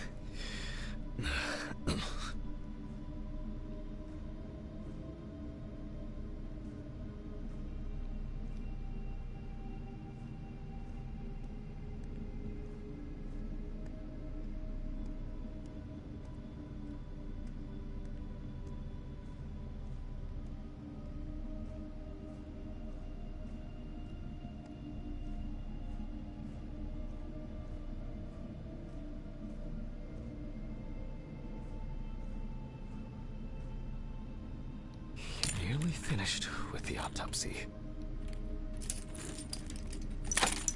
Then you can go home and rest.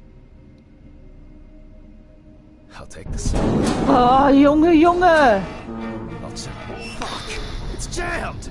Doesn't anyone do maintenance around here? Damn hatch. Damn red Pete. Will I... Again? Will I... If only...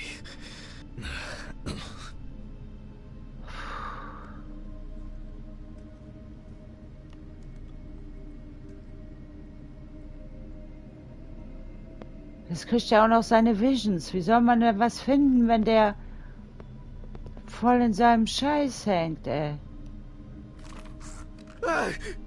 Hä? Forgot this thing was standing here. Welches Ding? It would be easier if I put things away properly.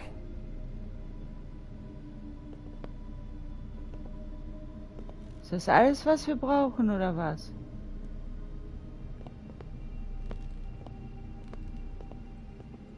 Ugh, damn student lectures and their fucking props.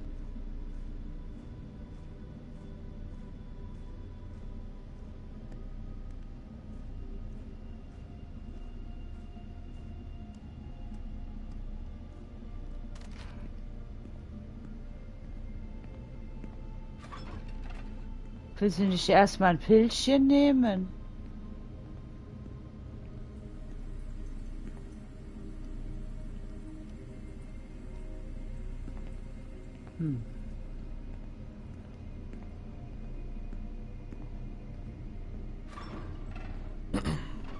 Sorry for the short interruption. I hope you all took the opportunity to grab some coffee. And now that I have everything I need, I'll move on to revealing the spinal cord.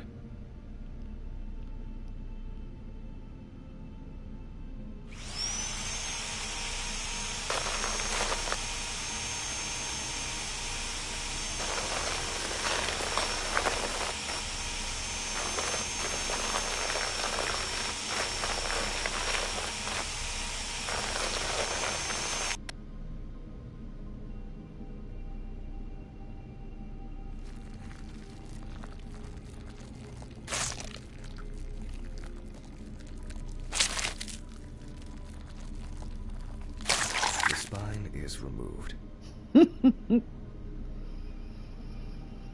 Okay. Ugh, my head. Oh, I can't think straight. Pills. Where are my pills? Ja, ich wollte ja schon eben, aber du wolltest ja nicht hören.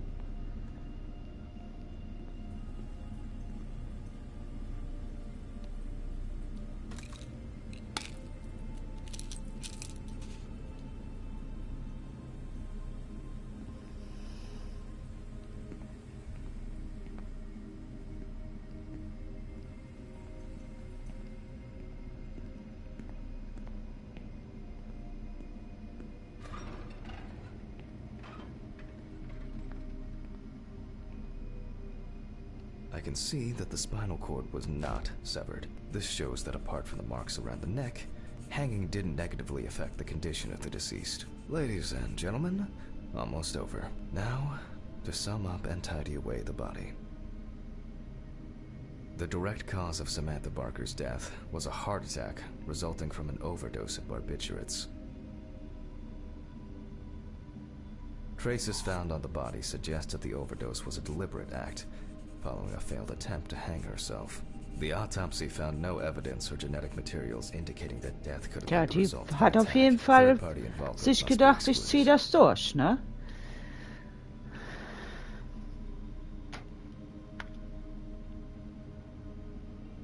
autograph, and we can start sewing.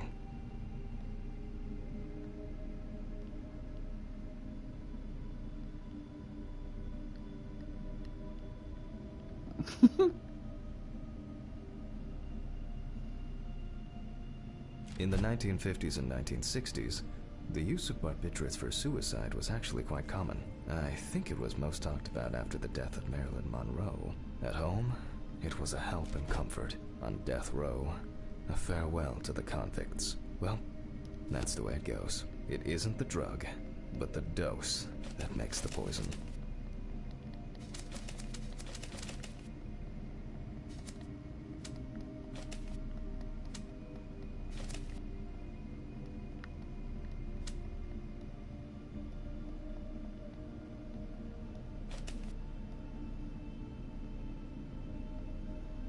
Well, we're done for today. Thank you for your attention.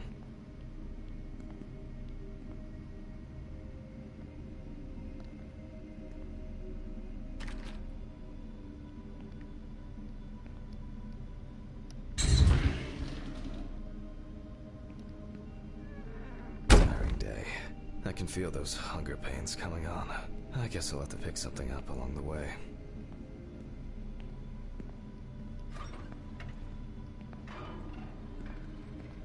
A nightcap will do me good.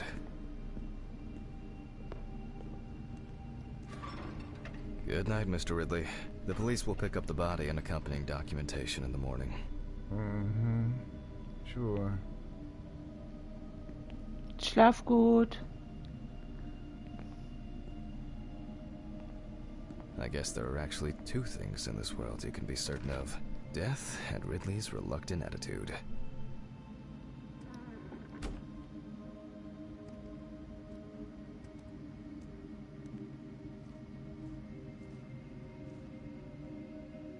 Alright, maybe three things. My whiskey on the rocks when I get home.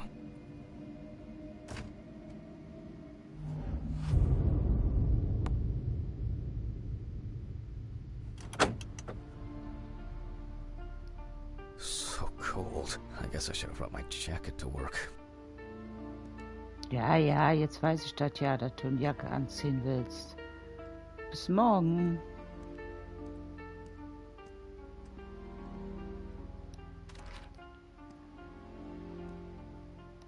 This block can be quite intimidating when it's so quiet.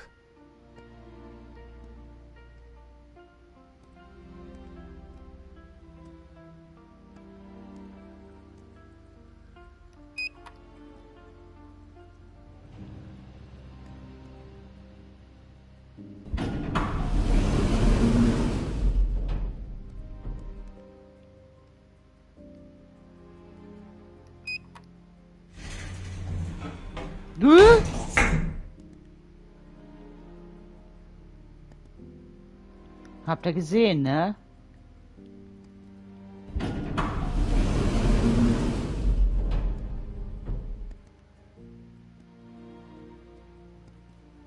What?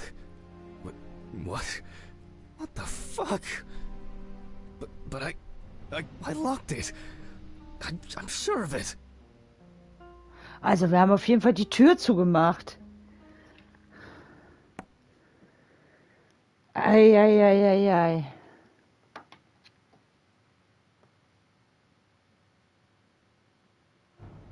Who the fuck did this? I don't have anything valuable. Money. They must have stolen the money. Welche Schmuckkästchen?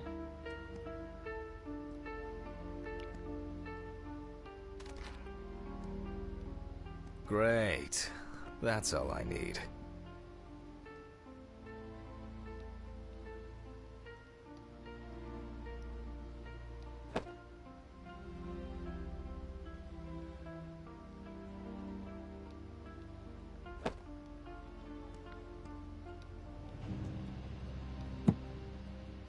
Fuck!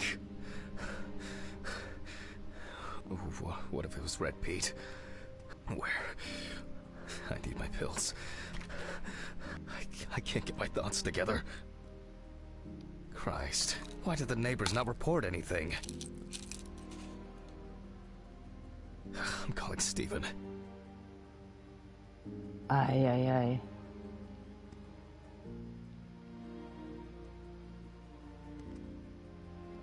Willst du nicht mal die Polizei anrufen?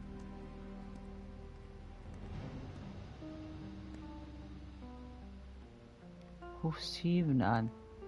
Ist der Polizist oder was?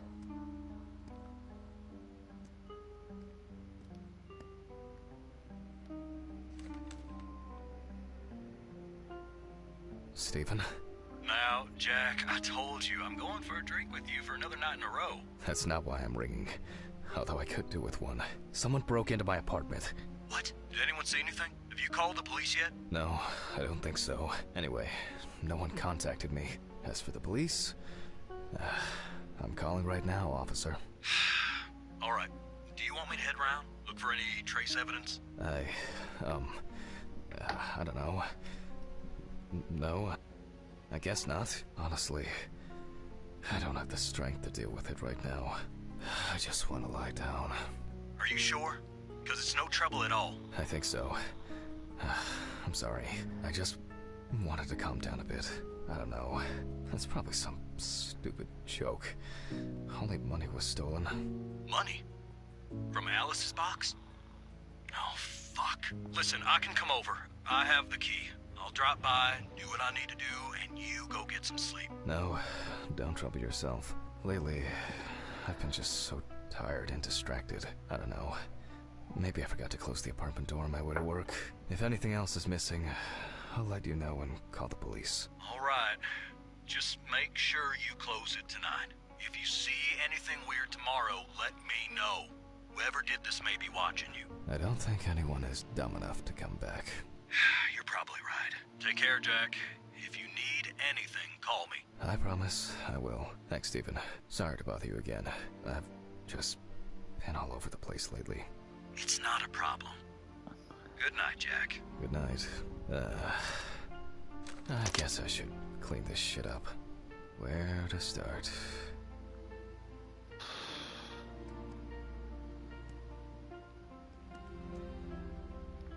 There you go.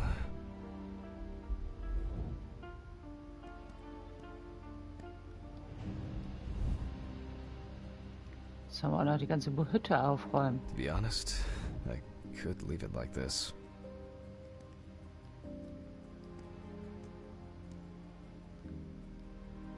I'm glad this didn't break.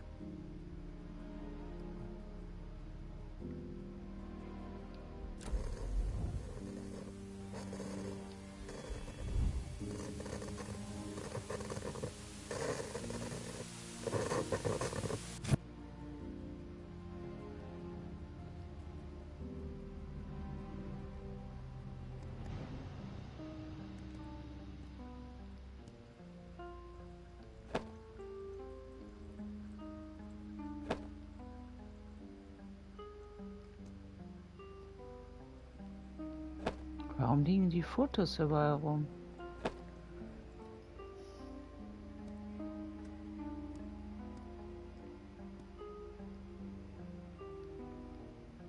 Maybe I could barricade the door with this. Tja, dann macht das doch. I should pack this thing away. I have no interest in DIY at the moment. Now I'm sure I won't get... Alice's family should really have some of these. That's enough for now. Ah, jeez, I'm exhausted. I'll get the rest in the morning.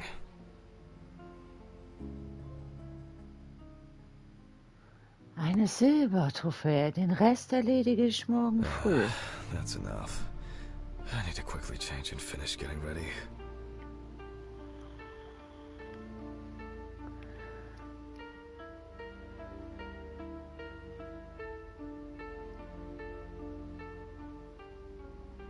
Und der geht also mit Schuhe ins Bett, ja? I'm gonna be late for work again.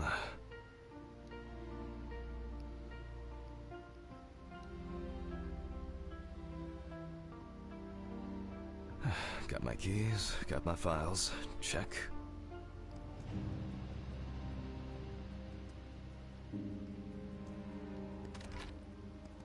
Oh yeah, I should take my pills.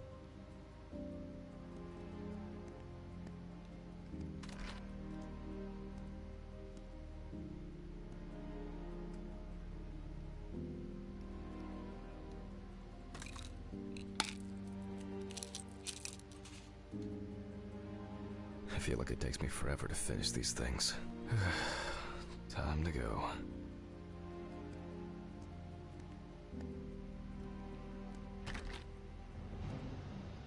Remember to close the door properly, Jack.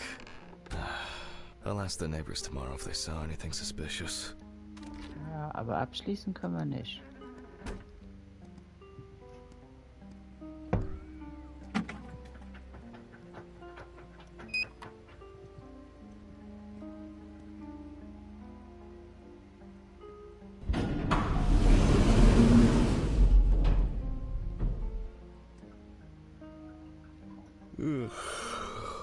I wonder if Ridley fixed the coffee machine.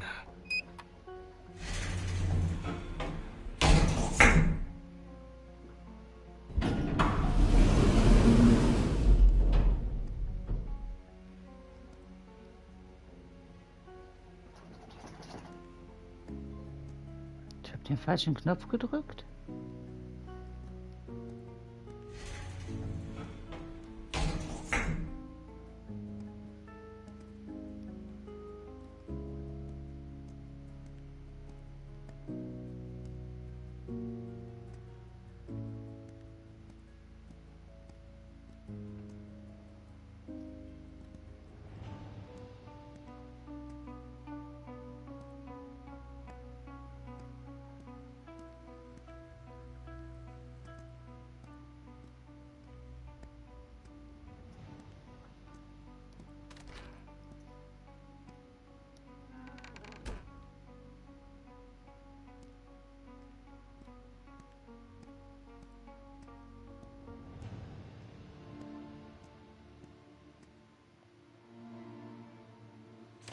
Maybe a bit optimistic. I'd better grab a coffee on the way. Ja, mach das.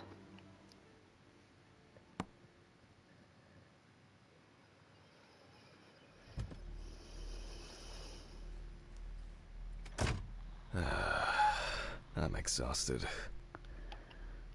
Dass der I dich die wonder who Polizei Stephen brought ruft. in today.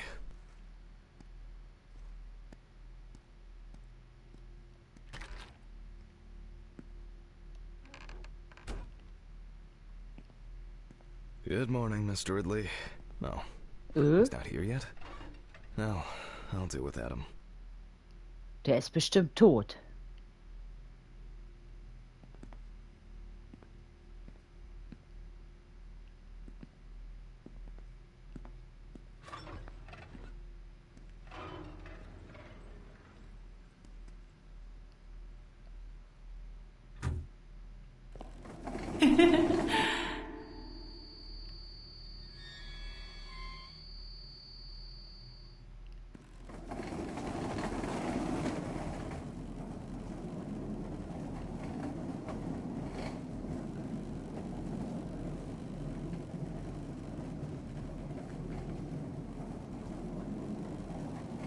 Almost there.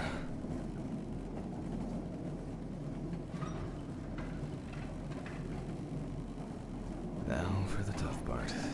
The body needs to be moved. Where's Ridley when you need him? Ja, nicht da.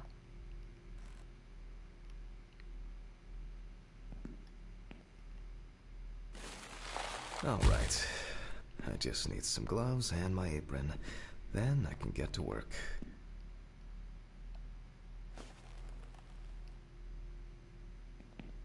I'm going to need my tape recorder for this.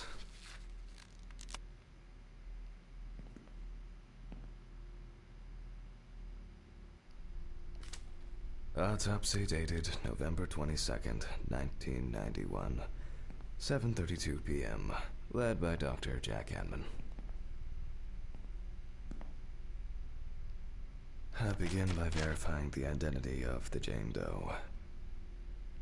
Jane Doe. It's most likely Harper Lloyd, age 35. Found in a well-owned house by her neighbors Leonard and Dorothy Chelsea. In einem Reported Brunnen. missing for a week. Das ist ja mal ganz merkwürdig.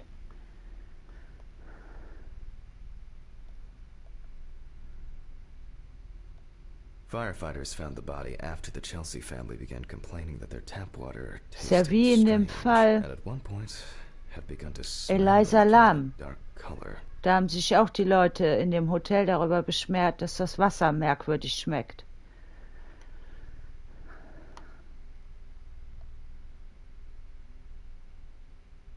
Eine bipolare Störung hatte die. Oh ja, ja, wie Eliza Lam. Police records also show that Mrs. Lloyd was in constant conflict with her neighbors. The constant parties and subsequent brawls made living in the area nearly impossible, especially when Lloyd's partner wasn't around.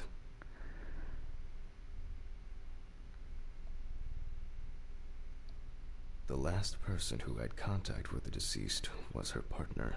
Harper's last message read as follows. I'm gonna take a shit in their stupid well. Then we'll see who has the last laugh. Nice one. Ei, ei, ei. It is also known that the deceased was diagnosed with affective bipolar disorder. Harper was placed on drug therapy, which she dropped out of fairly regularly. During her treatment, she was under the care of her common-law partner, Richard Benson, professional truck driver. I proceed to open the bag and check the state of decomposition of the corpse. The most important task in forensic identification of a drowned person is to distinguish whether the death occurred before or after entering the water. Okay.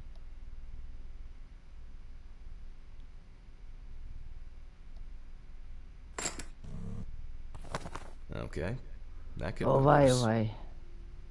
I carefully removed the victim's clothes so as not to damage the skin.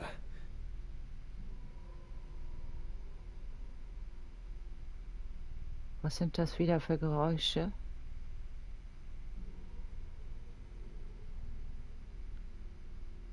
One shoe is missing.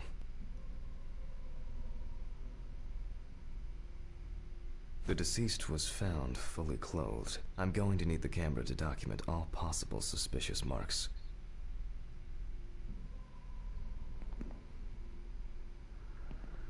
Ei, ei, ei.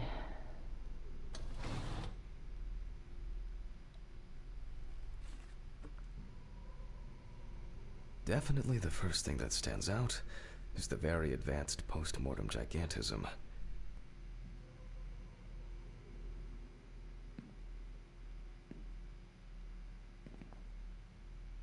Wo ist denn dieser Ripley-Typ?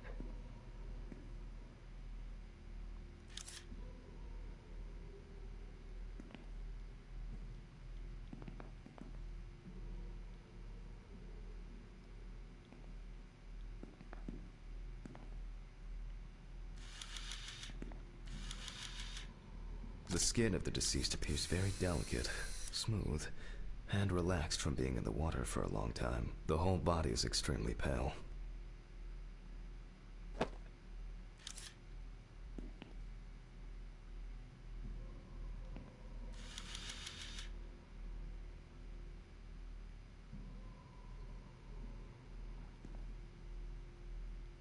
Die Geräusche sind echt nicht so toll.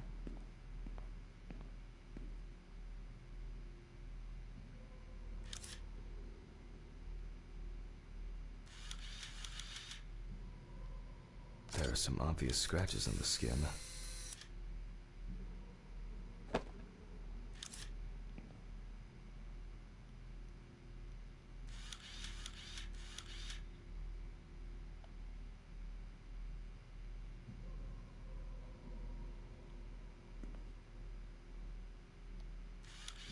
There are bruises and hemorrhages on the neck. These usually occur due to increased inhalation when fighting to breathe underwater.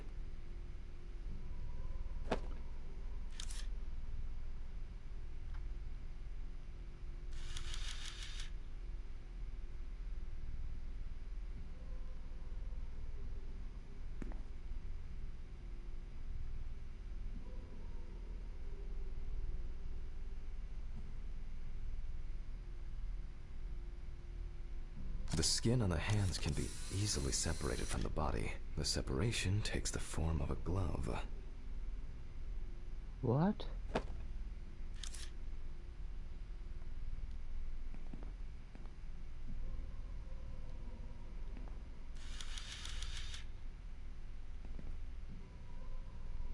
The so-called washerwoman's skin on the feet. The deceased had indeed been in the water for a long time.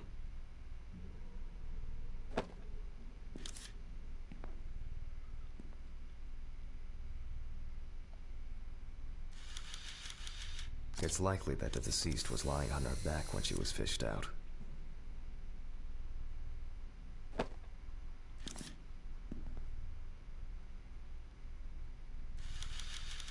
Post-mortem markings are seen on the underside of the body, that is, on the back, thighs, and calves of the deceased.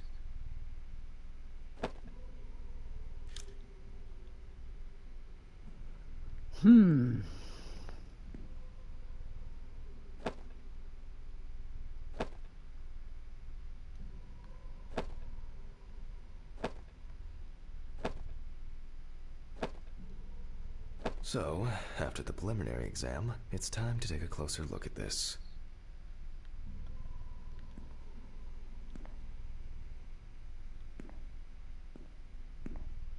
Today's date.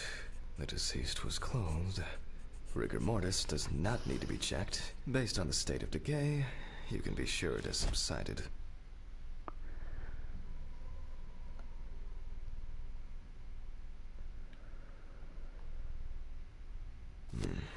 Where to start? There are obvious scratches on the skin, especially on the back and hands. These could be defensive wounds, evidence of some sort of altercation prior to death. Ja, könnte.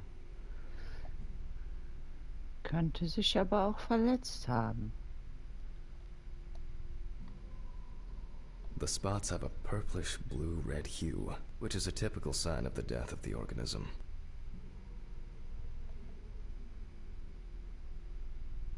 Yep, pretty typical. Livor mortis are formed as a result of putrefaction of blood in the veins.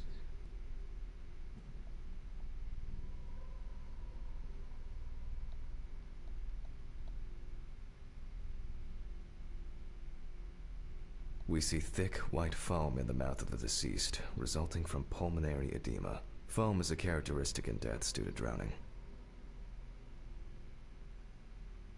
Was mit ihrem Auge passiert?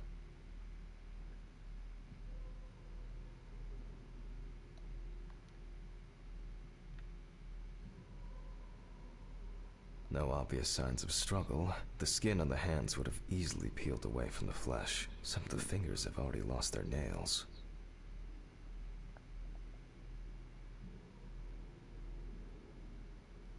Due to the fact that the deceased was wearing shoes all the time, her feet are in better condition than her hands. Nevertheless, we can still notice a clear, wavy skin and the so-called washerwoman's skin texture.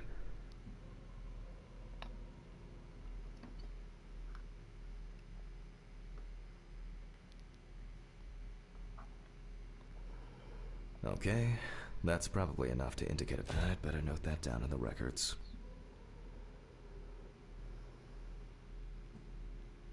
Hands heavily wrinkled from submersion in water, typical washerwoman's skin. Those abrasions appear relatively fresh. No healing or scarring is visible. Marks found on the neck and foaming at the mouth are typical signs of drowning people. There doesn't seem to be anything unusual about this livor mortis. Diffuse spots are caused by blood rotting in the veins. Considering the deceased's penchant for drinking alcohol, it could have been a mere accident.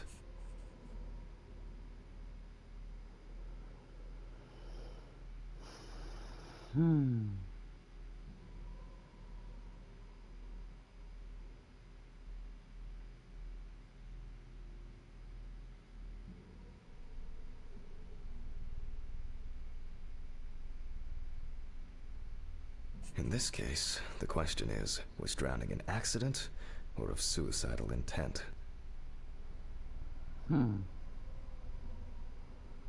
Their distribution suggests that the victim was probably lying on her back when fished out of the water. Liver mortis of a different color could indicate poisoning with carbon monoxide, cyanides, or nitrates. However, this is not the case here. A simple trip, loss of balance, and as a result, you end up in a deep hole with no way out. Maybe it's just abrasion, or maybe the result of a fight and being pushed into a well. Möglich. Fortunately, the skin on the hands didn't fall off. Otherwise, I'd have trouble identifying the deceased. That's all for now. 1,64. Die ist genauso groß wie ich.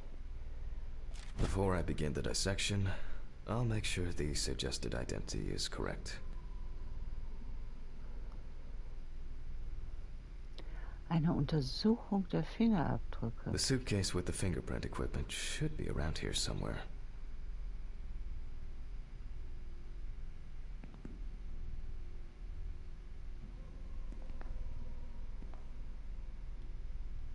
Oh, here it is.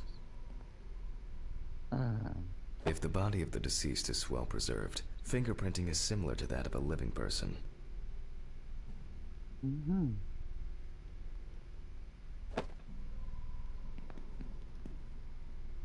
With decomposing bodies, the tissue of the pads of the fingers tends to shrink. To remove these shrinkages, a mixture of glycerin or air is used. Aha. The fingerprint sheet should always be checked. Slipping fingers, too much or too little ink, or inaccurate hand position can make fingerprints illegible.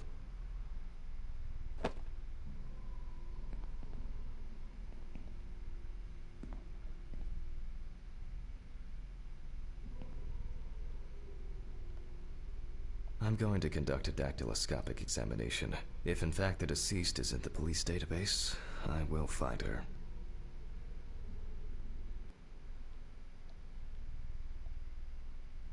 Glycerin is injected successively between the nail and the skin of each finger. The substance then enters the fingertip, removing shrinkage and wrinkles.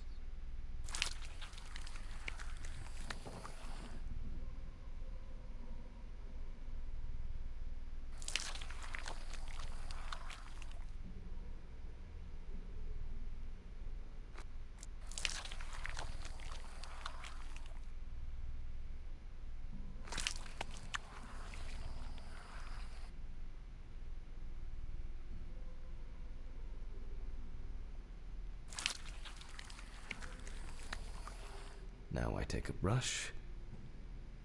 Only when the skin is taut and elastic can you use ink.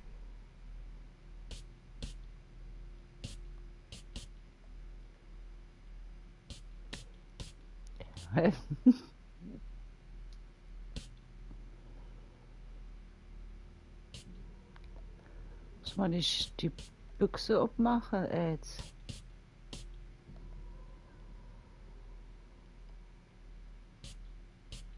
I think it's enough. I'm getting fingerprint samples. In the case of drowning victims, you have to be extremely careful. The skin may fall off the hand like a glove when you take the print. Okay.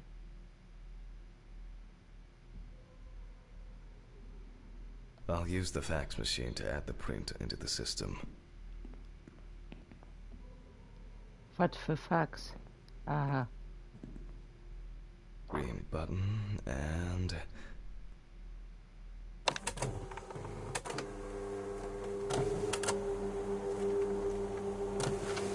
Once the data uploads, I'll run the prints against the police database on the computer.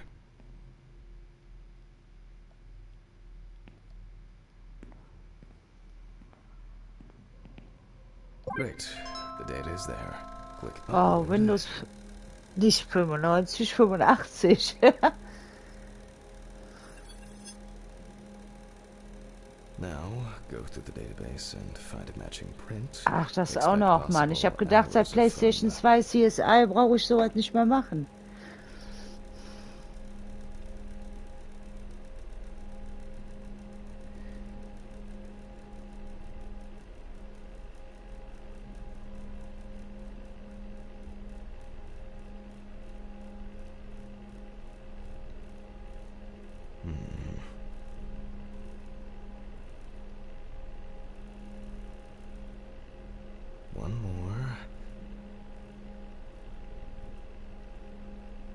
Analyze button.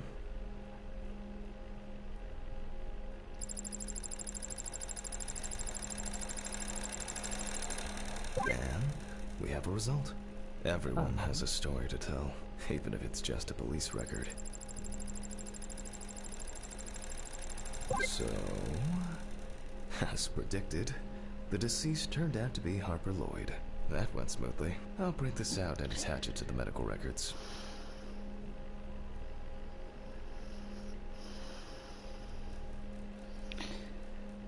Ordnungswidriges Verhalten, aggressives Verhalten unter Alkoholeinfluss, Geldstrafe, Belästigung und Vandalismus. Aggressives Verhalten, Belästigung und Vandalismus. Alkoholeinfluss. Ladendiebstahl. Belästigung und Vandalismus. Ordnungswidriges Verhalten. Unter Drogeneinfluss. So.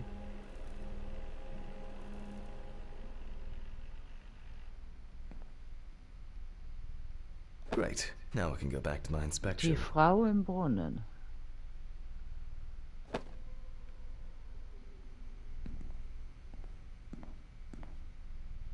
I'm adding the name of the deceased. I'll start the internal examination by taking fluid from the victim's brain. A needle inserted through the nose will do the trick.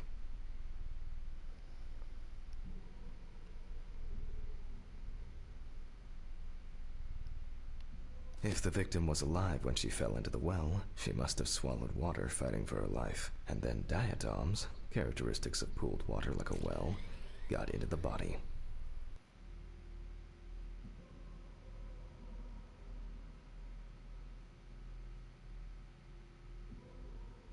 In the meantime, I'll check the sample under the microscope. I'm sure that these algae traces will be found in the samples taken from the well where police found the body.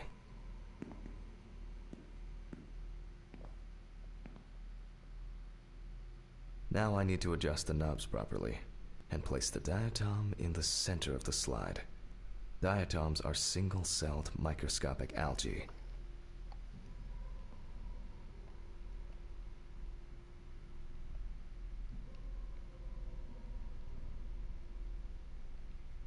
Ja, erzählt uns bloß nicht so viel, wie das hier funktioniert.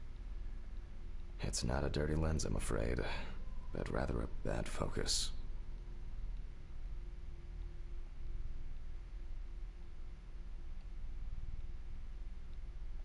And perfect.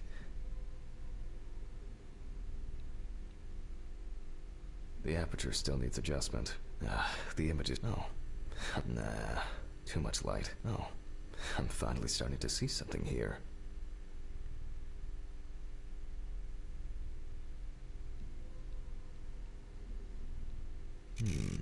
Great. This way I'll see if I'm dealing with a large concentration of these algae.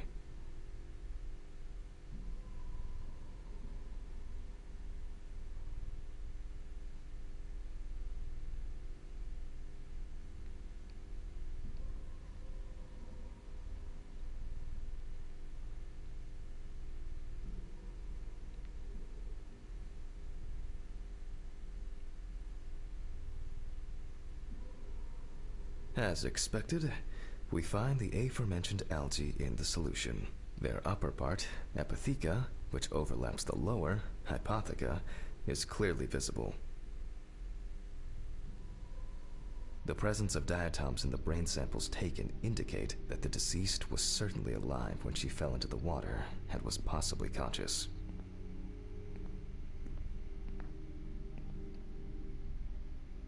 Since there were diatoms in the brain, it means that many more of them must have entered the body. Studies of the rest of the organs will most likely confirm this hypothesis. I can finally get to the practical part.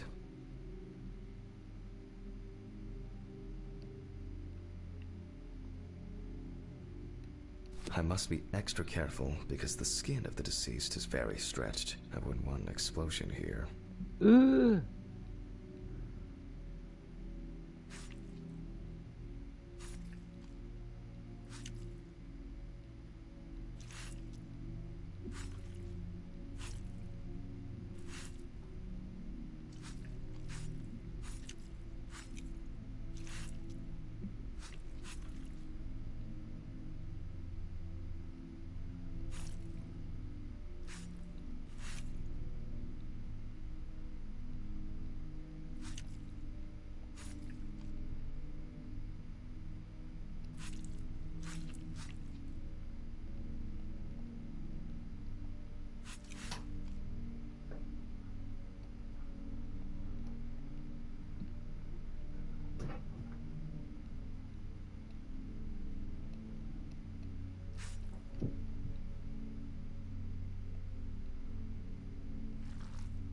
you can immediately see a very large swelling of the organs. In addition, all internal organs are very congested.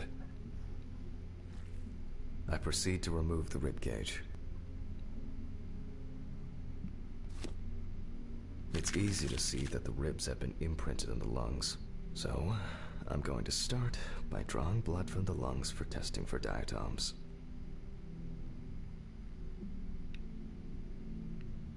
If diatoms were only present in the lungs, this would mean that the victim was placed in the well after death, and the perpetrator wanted to get rid of the corpse in this way. Now, I remove the lungs and proceed to their examination. Taking the lungs in my hand, I feel that the tissues have lost their elasticity, which is the result of water emphysema. In addition, there is significant swelling of the organs, and as a result, we have a nice imprint of the ribs. The emphysema itself, it's clear how far it's progressed, which is characteristic of drowning.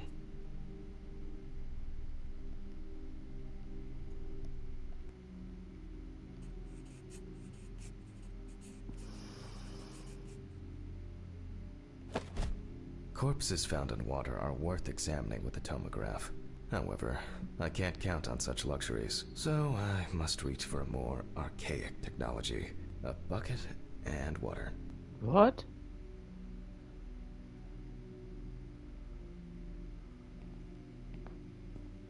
Ein Eimer mit Wasser soll einen Tomographen ersetzen?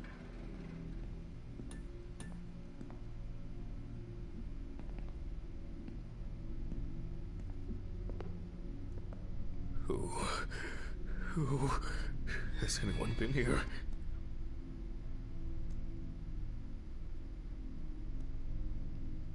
I hope no one dipped a mop in it. It's best to go to the lab for this.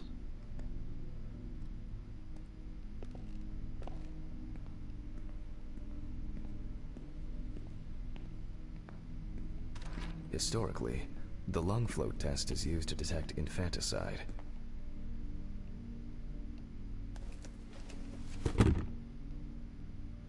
The water should be at room temperature.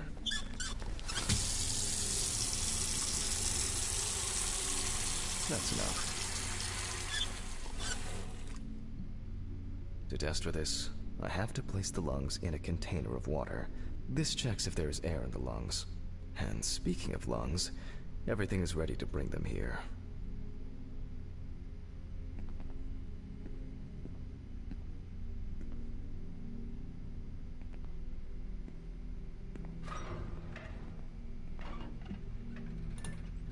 Oh, Jesus.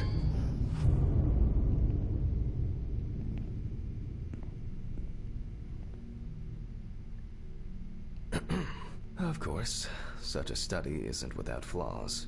Air may have entered a newborn's airways during resuscitation attempts. Gases released during decomposition could also give a false result. In this case, however, it's about something else, namely, the amount of fluid in the lungs. To test for this, I have to place the lungs in a container of water and wait to see if they fall or if they will float on the surface.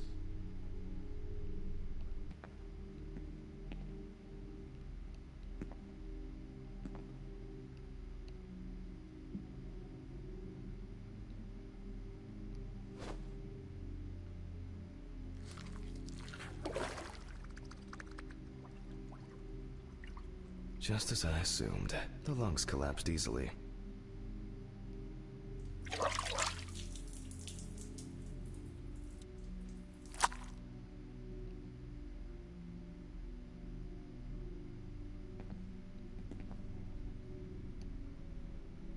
Fluid could have entered the lungs during panic attempts to catch breath underwater, but it could also be the result of bacterial infections or cancer, so further investigation is needed.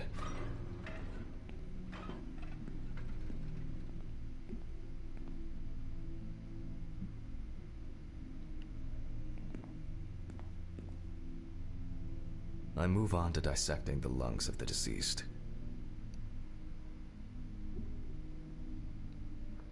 You can hear the distinct, very unpleasant crackling of the tissues being cut through.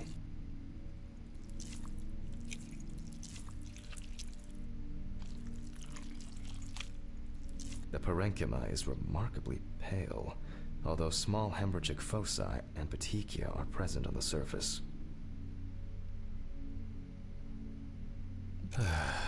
All right. Now, I will check the collected fluid under a microscope. If we find 20 diatoms on the slide, it can be considered drowning, and our result is not false positive due to possible contaminations. Let's see. Although I expect we'll find them easily. It's not a dirty lens, I'm afraid. But it's not a dirty lens, I'm afraid. But rather, perfect. The aperture still needs adjustment. Oh, I'm finally starting to see something here. The aperture still needs adjustment. Oh, I'm finally starting to see something here.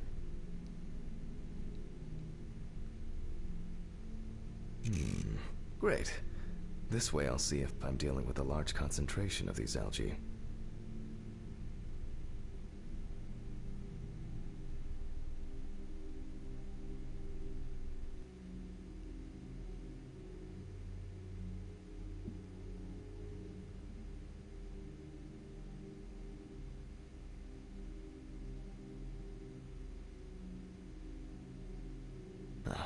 As expected. In solution, the diatoms are clearly visible. There are smaller and larger clusters of them. There will definitely be more than 20 of them. I'll make a note of all this.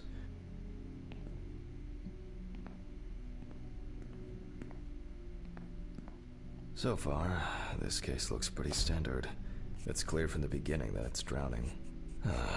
Well, the procedure requires me to check everything anyway. So, I move on to checking the other organs. I ligate the heart, and then remove it for inspection. Strongly developed putrefactic hemolysis of the organ can be seen at first glance. Apart from that, no signs of a heart attack or other heart disease.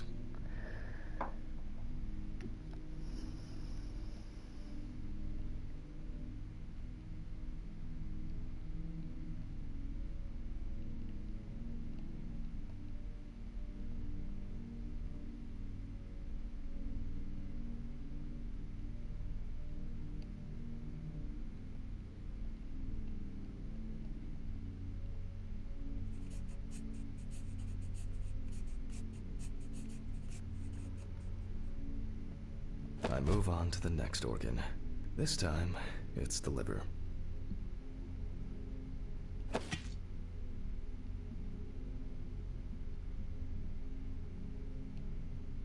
It's immediately apparent that the deceased didn't care for herself. Like most organs, her liver is enlarged and severely congested. The beginnings of cirrhosis are visible in some areas.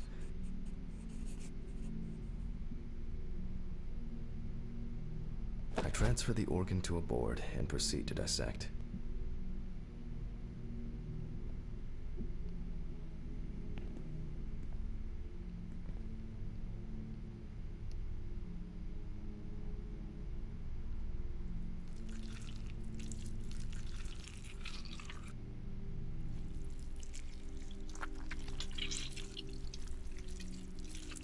The cross-section clearly shows dilated veins and many small hemorrhagic foci. I must admit that this is quite a feat, considering the rather young age of the deceased.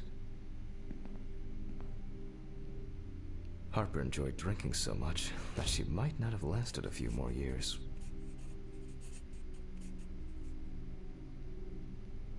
I move on to the stomach. I take a sample of the fluid for testing.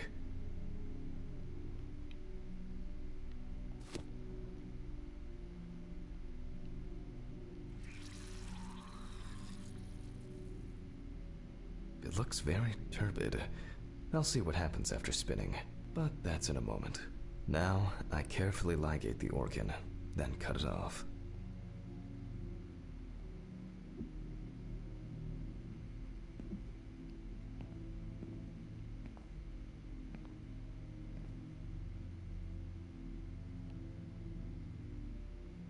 It's enlarged, probably full of putrid gases.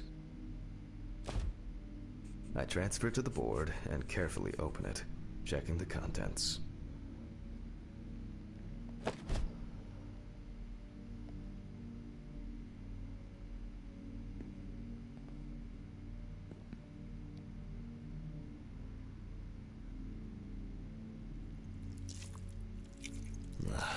One thing you'd never get used to is how much this desk smells.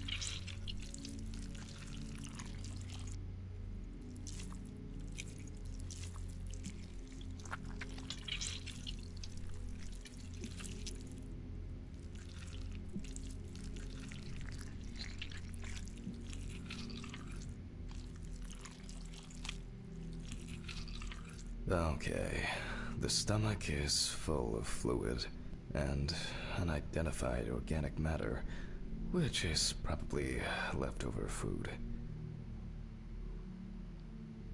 So let's check the diatoms. Again, but in a centrifuge for a change.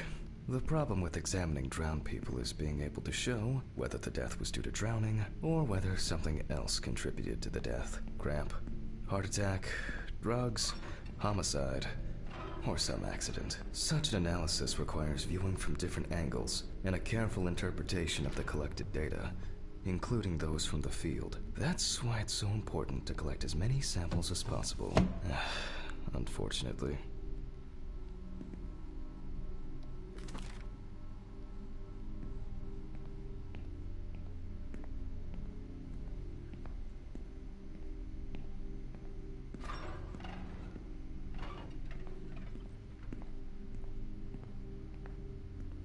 Okay, this is one last little sample.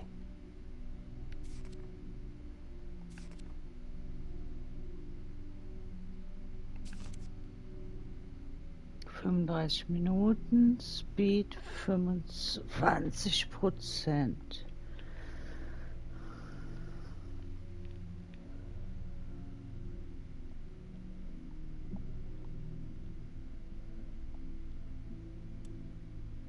Now set.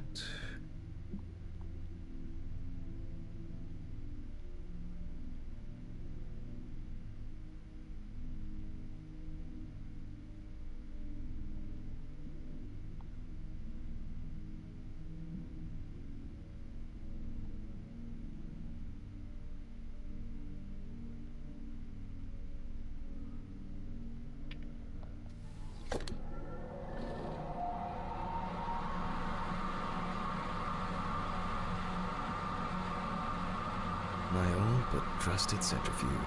Ideal for all the fluid tests I need to perform during an autopsy.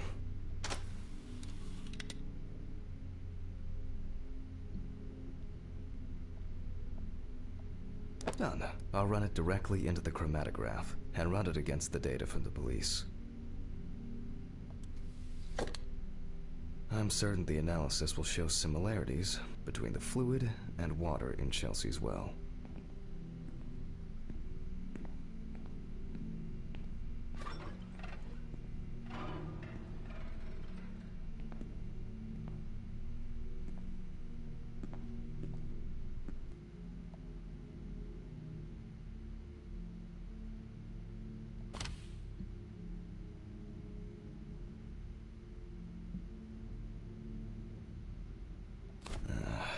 Let me think.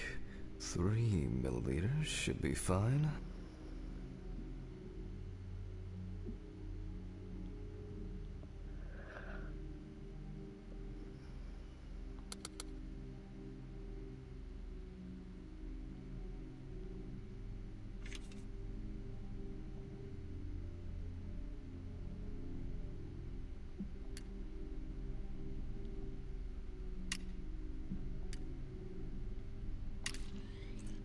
Okay, now it's the chromatograph's turn.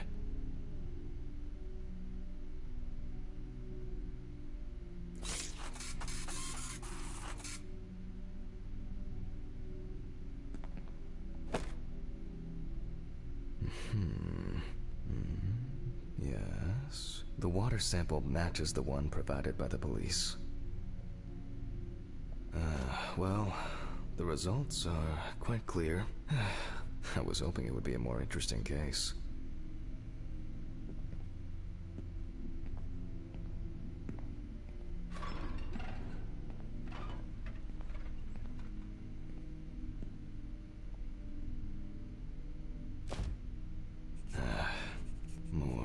symptoms. Analysis indicates the same origin.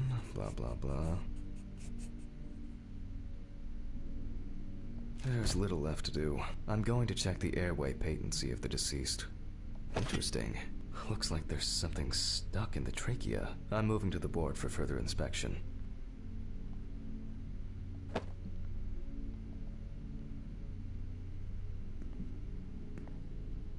I dissect the trachea and open the organ.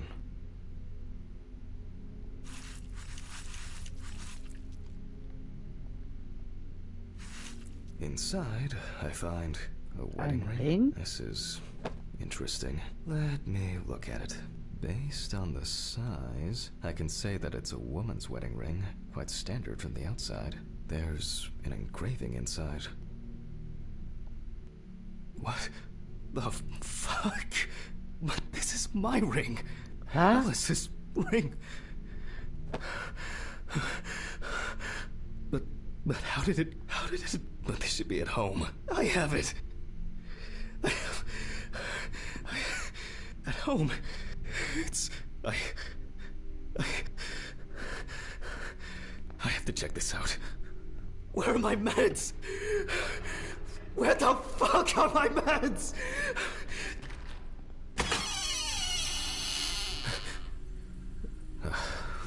Must have been nothing.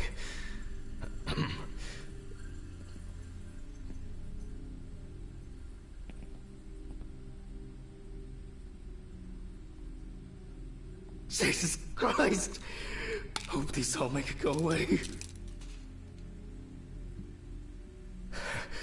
I have to check the apartment. It can't be.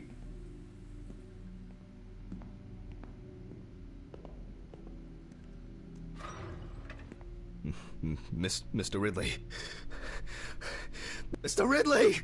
What's all the ruckus? I need to go home. Immediately. What? Now? I have to. Have you seen anyone here this morning? Anybody suspicious? Oh, there was no one. Dorothy was, but only for a moment, then she left. What's wrong with you, Hammond? Okay. Thanks. What about the corpse? I'll come back, I promise. Jesus Christ!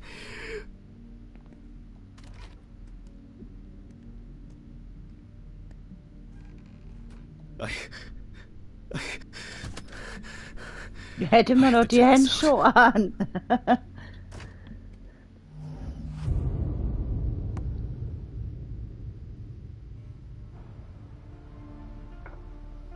This.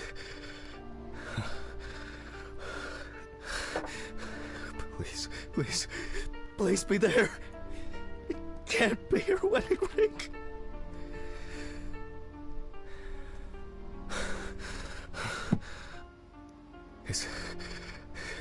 It's not here. It's not. I need to go.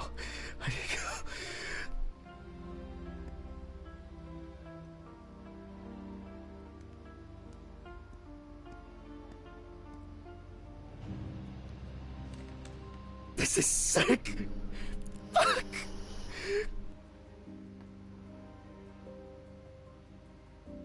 Come on, Stephen.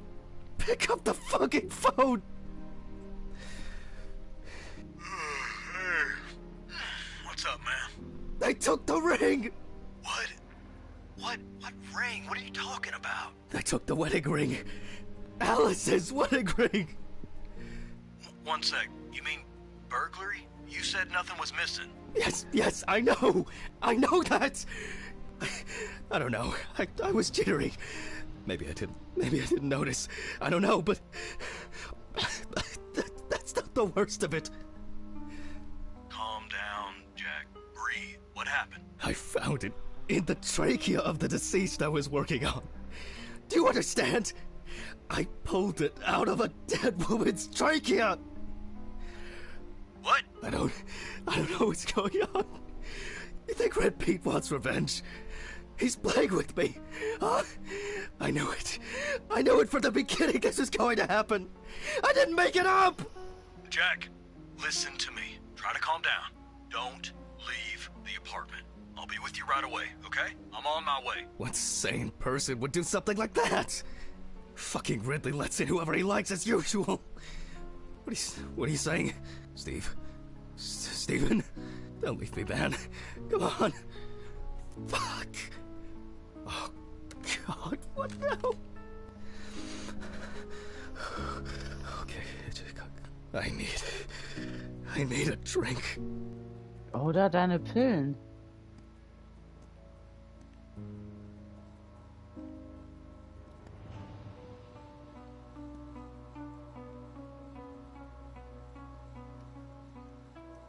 Jesus.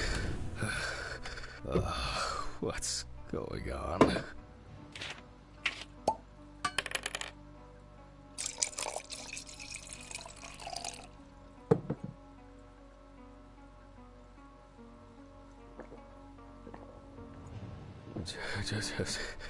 Just one sip more.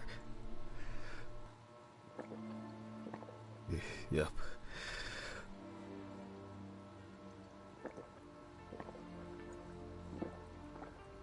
Jesus.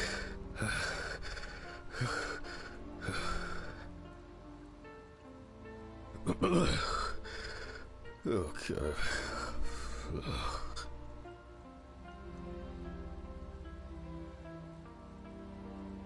Yep. Okay.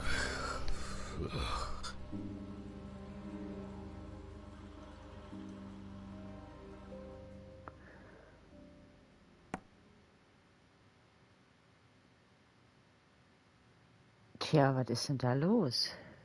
Man hat ja auch nicht wirklich erfahren, was mit seiner Frau passiert ist, aber offensichtlich ist sie ja umgebracht worden.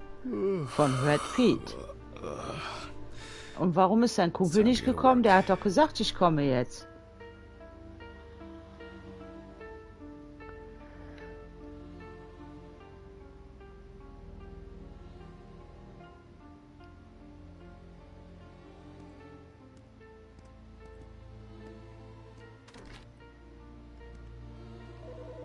Fuck.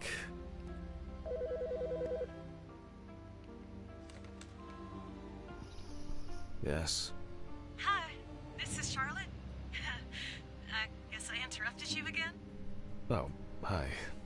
No, I just... I wrote reports in those last sections, and I was just about to leave for work. I always know when to call. Yeah, definitely. What's up? How are you? I'm good, thanks. What about you?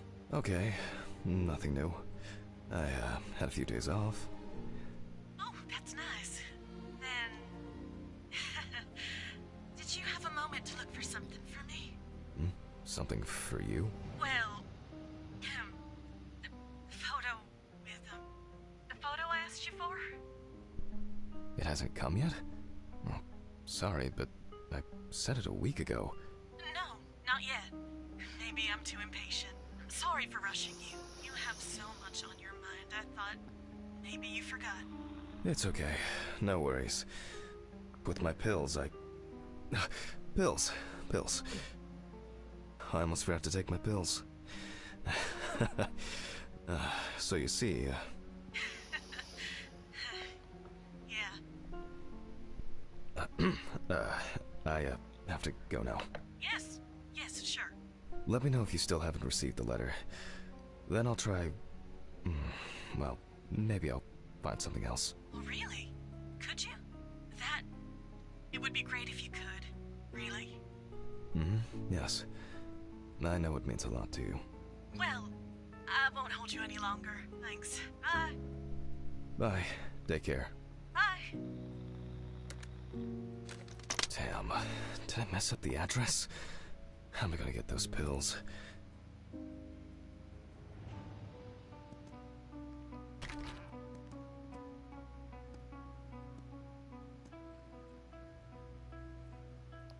Maybe I should invite Charlotte to do something herself.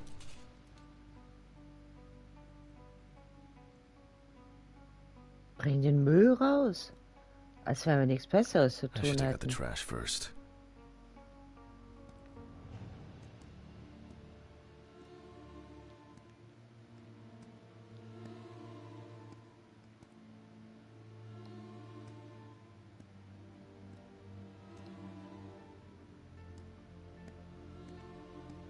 Okay, nehmen wir den Müll. Ugh. Why is it so wet?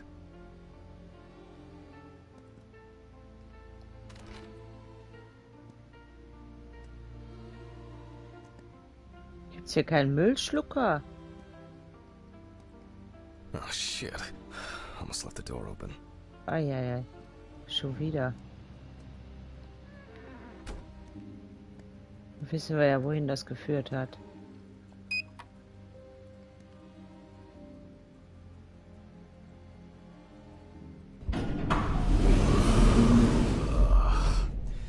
I shouldn't be this tired.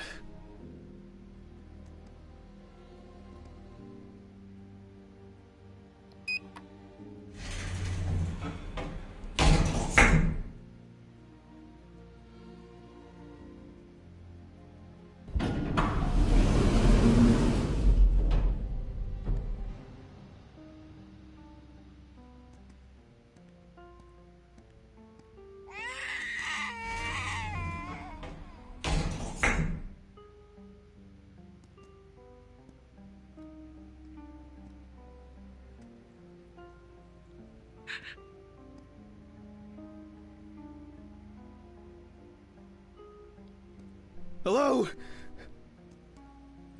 Who?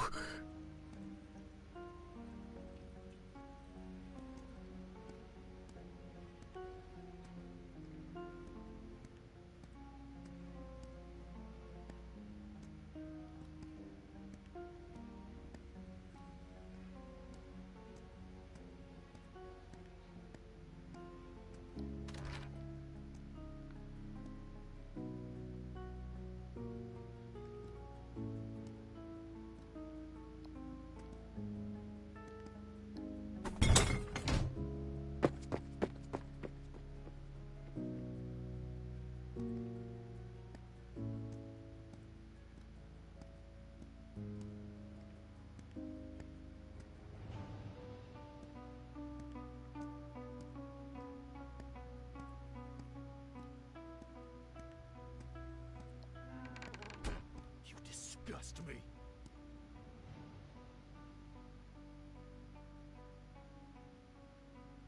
Wer hat das gesagt?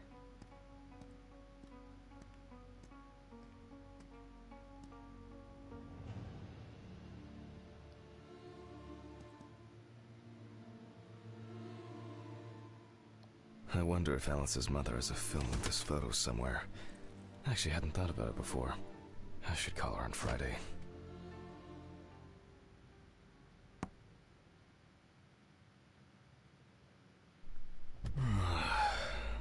Oh, God. Why do I like sleeping so much? Wer tut das nicht gern? Huh? It's just me, Jack.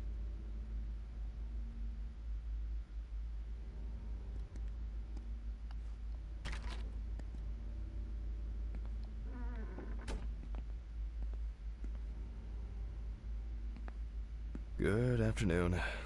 Isn't it a bit early for you? I missed our invigorating conversations. Has Stephen brought the body? Yeah, the trolley's in the hall. Maybe wheeling it to the dissection room will be invigorating enough for you. Huh. I've missed how friendly and helpful you are.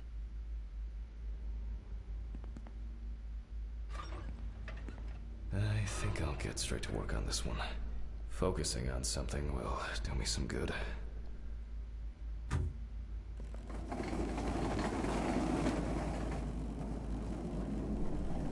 Christ, this one's heavy.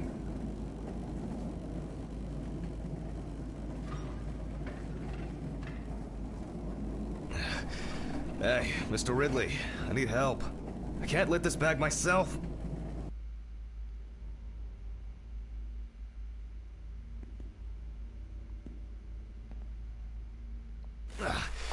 Ridley! Ugh, wasn't easy, but at least I can start. Aber die Leiche vom Abend zuvor war doch noch gar nicht fertig. I guess Dorothy ordered it. I think I'll skip recording a video for the students today. They don't need to see me and the body. Ugh. And they'll still have the accompanying photos anyway. November 27th, 1991, 5:14 p.m. Conducted by Dr. Jack Hanman. James Evans Jr., also known as Jesse. Age about 30, weight 130 kilograms, height 180 centimeters. Evans had previously been convicted of possession of stolen goods, robberies, and drug trafficking. There were also attempts to accuse him of leading a criminal group responsible for burglaries in the New Orleans area. What? Burglaries in the New Orleans area? This is... It's a rather strange coincidence.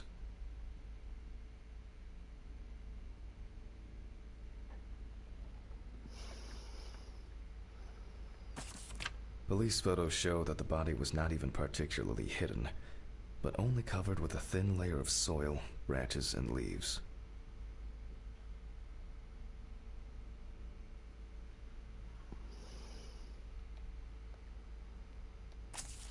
The body was found naked and mutilated. Clothes, probably belonging to the deceased, were found lying nearby.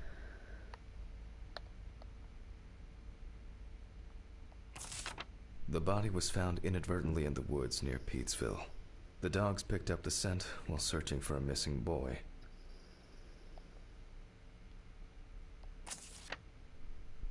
The deceased's father, James Evans Sr., is a local businessman. He was the one who reported the disappearance. At the time of the report, his son hadn't been home for 3 days. Sounds disturbing. I wonder what condition the body is in then. I'll start by opening the bag.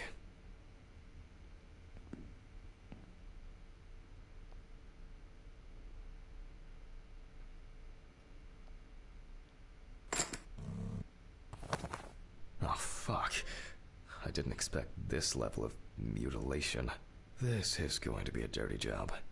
I'll check through the bag the police left.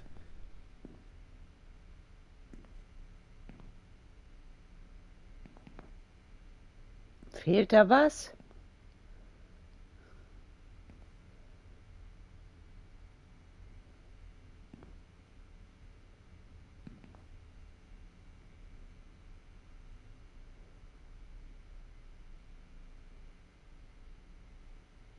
Ach, der Sack. Maybe there will be something worth noting about the victim's clothes.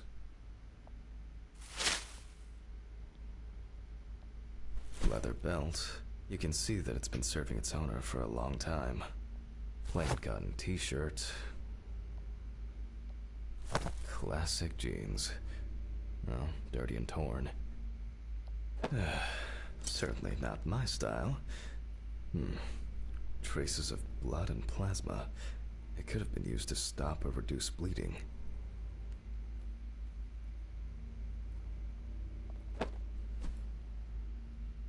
Interesting. Most of the blood is visible around the neckline. However, after decapitation, I would expect mainly traces of soil. It's a bit like the perpetrator's pulled his shirt over his head. Something's stuck here. It looks like some kind of ecdysis? Scale? This could point to an animal being responsible.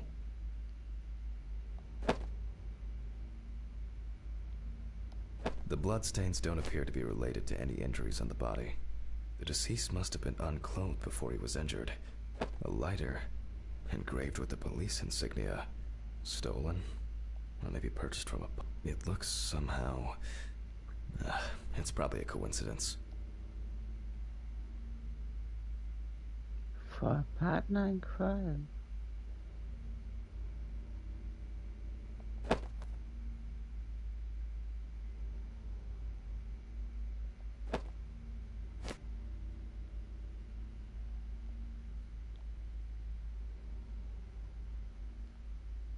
Traces of dirt mixed with blood and rubbed leaf litter.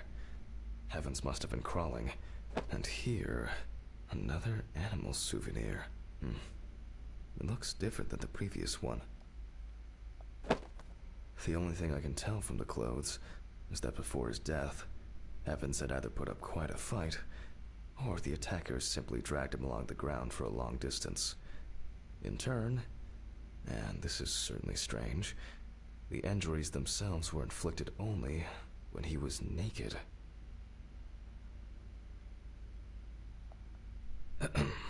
Okay, I'll take a look at the scales. They seem too different. Dorothy once brought an animal encyclopedia here. She performed an autopsy on an exotic animal smuggler. The guy suffered an accident while transporting illegal animals. Not only were the police needed on site, but it took nearly a day to round up his cargo. Dorothy had a hard time with that case. Did the impact kill him? Or did one of the animals he was transporting do him in? They even talked about it on the news. People were terrified that some reptile would just come out of their can and grab him. Okay, the book.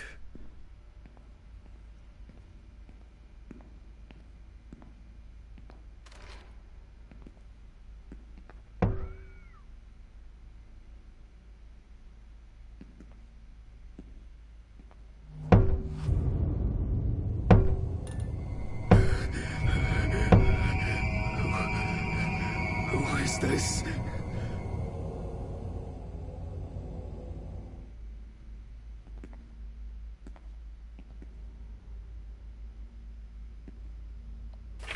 All right. Oh, which page was it? Local wildlife. I bet I'll find something here.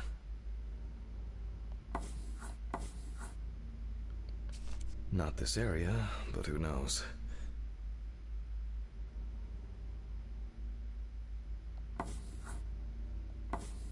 Nile crocodile. Formerly worshipped as a god in ancient Egypt, and today just by kids at the zoo. What kind is this? Ah, saltwater. Oh yes, this turtle turned out to be a killer. He ripped off the guy's wrist and tore him in a few other places. Aggressive beast. I only need to concentrate on the crocodile chapter.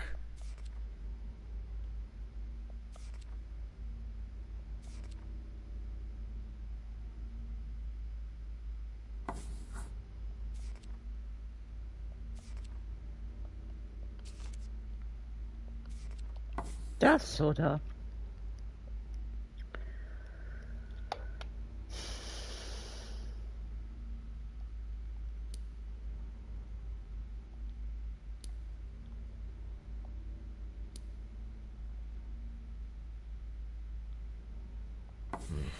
Very similar, but the color is slightly different. Not a match. Nah, this one here looks more like a handbag. No, that's not it.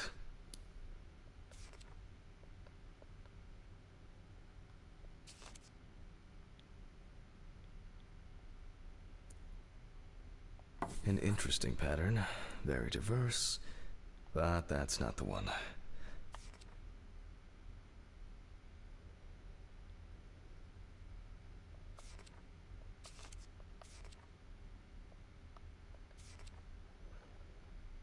Es gibt aber ja nur die 3.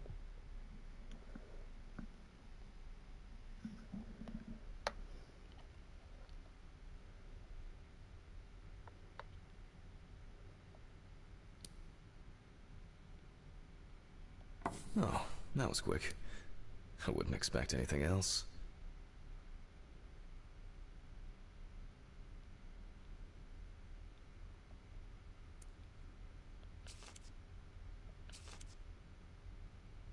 No way. I would expect something local? I certainly don't remember hearing of an animal escaping from the zoo. So, either someone donned in crocodile products was around the deceased, or one of them attacked him. I'll examine the body and take photos. If an animal attacked him, there'll be traces. Ugh. Christ. Why am I so tired? Some coffee would be nice. What was I supposed to... Ah, the pictures. I'll have to show them to Dorothy. Too bad that we no longer keep our ranking. With something like that, I would come out on top. There's been a case like this for a long, long time.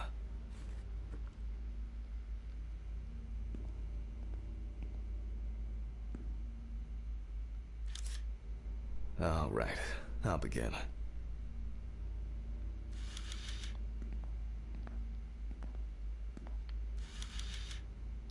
The deceased's skin is smooth and taut. This suggests an advanced stage of decomposition of the corpse.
Ei.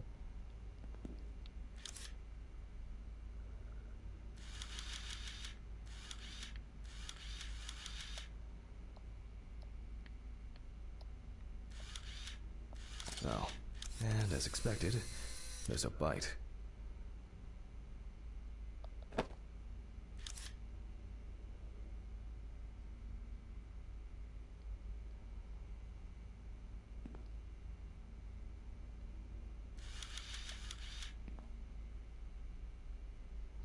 Evans couldn't have tied himself up like that. It looks like some sort of attack or kidnapping.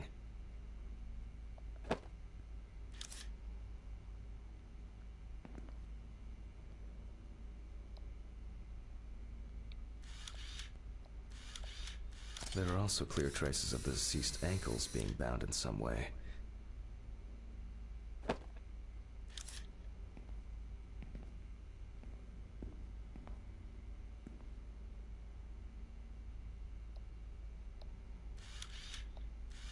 Such a wound could not have occurred during the victim's lifetime.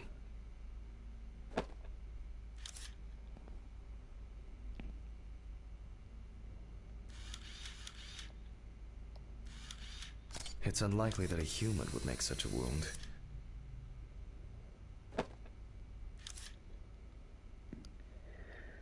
Ja, dann ist er wohl entführt worden und ist dann in ein Krokodilbecken oder in den Sumpf geschmissen worden.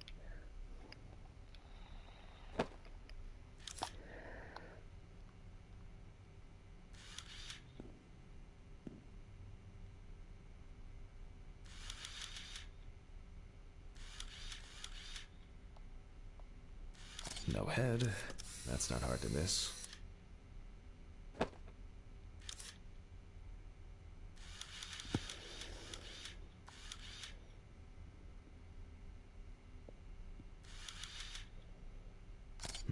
Interesting. This needs to be investigated further.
Okay, also irgendwas fehlt noch.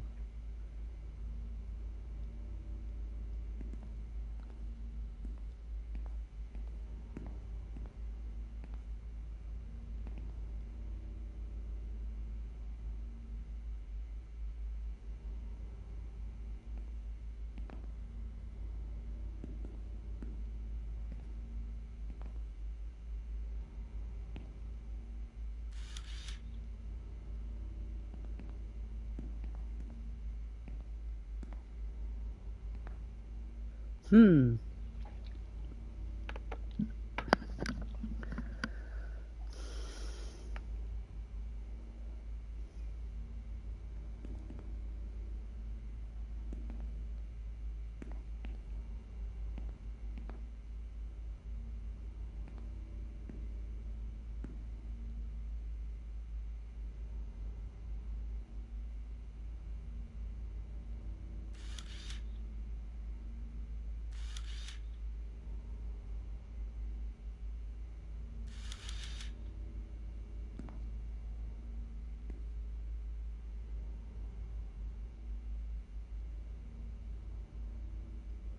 Irgendwas muss hier doch noch sein.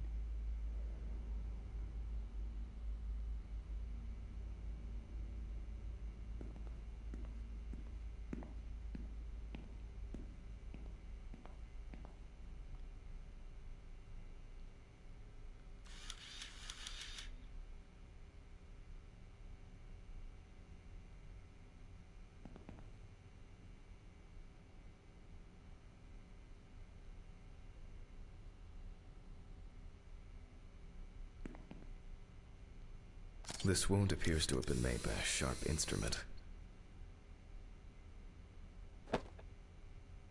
I need to gather my thoughts together and look at these photos. It seems that this case will have to be divided like torn meat, but I can't tell from the photo what animal did this. I wonder whether the decapitation took place before or after death. To check.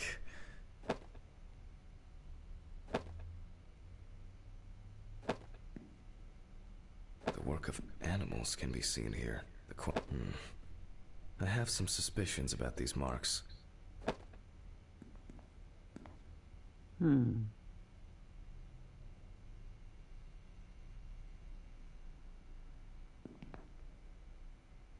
This looks very promising. The bite is clearly visible. It should be easy to compare with the encyclopedia and identify the culprit. I just need to make it a little bigger. It'll be faster than physically measuring the bite.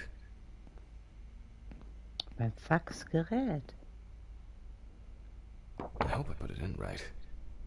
I can never remember whether it was image up or image down.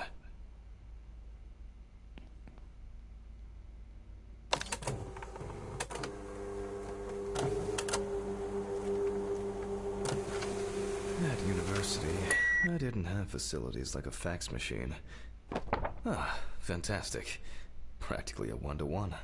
Just some tracing paper, a pencil, and I can check these in the encyclopedia.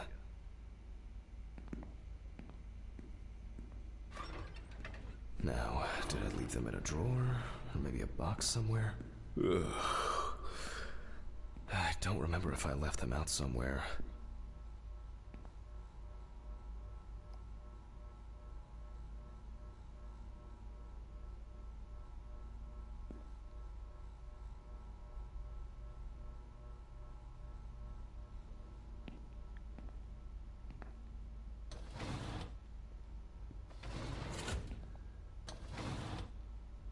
Oh, looks like I can tidy up after myself.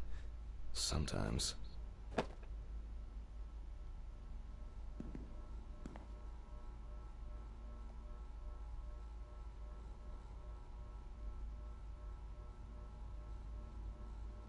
A very, nature-driven case so far. I'll have to consult the encyclopedia again.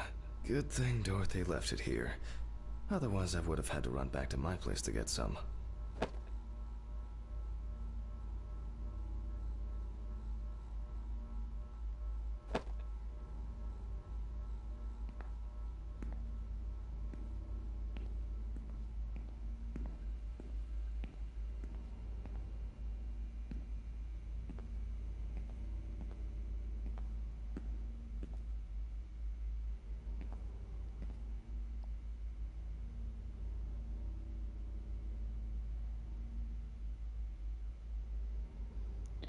Ja, das sieht schon mal nicht gleich aus. Das schon eher. Ich würde sagen, das. The shape of the jaw appears correct, but not the teeth. That's not it.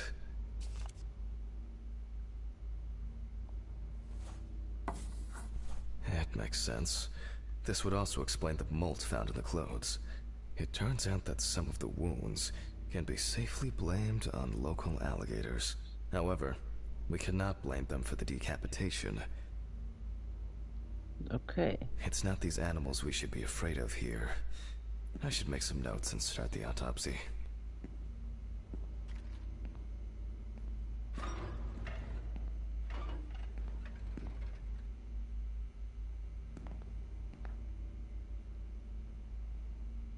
Ugh.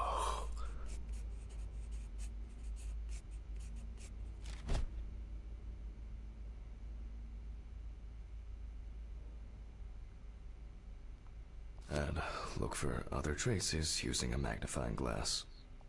It doesn't look good. Evans wasn't decapitated with one cut.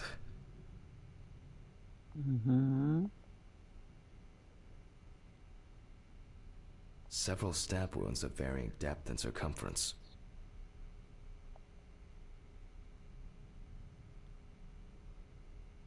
Mississippi alligator. It's strange that an alligator would leave such a clear and smooth mark.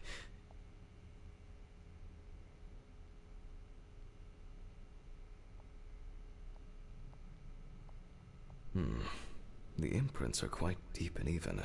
From the looks of it, I'd say Evans was restrained with his own belt.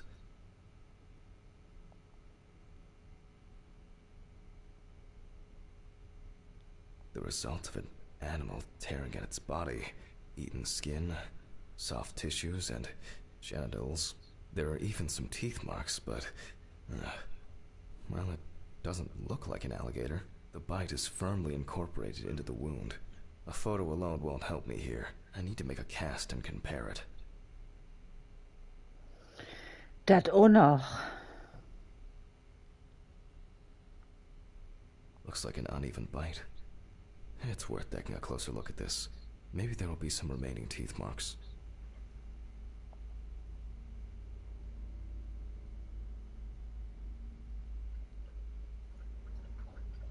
Evan's right side must have been more attractive to the crocs and insects.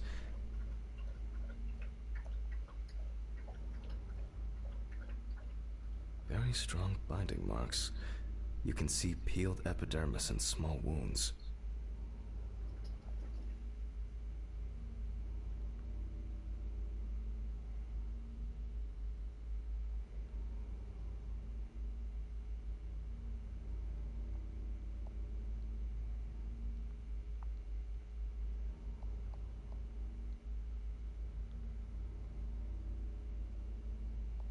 It looks like the killer might have missed before they finally hit the neck.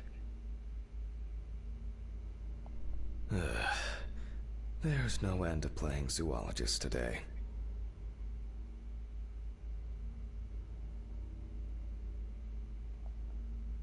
I need a tool with dental impression cement. Can I find it here? No. It's probably lying somewhere around in the lab. I hope the cement hasn't expired.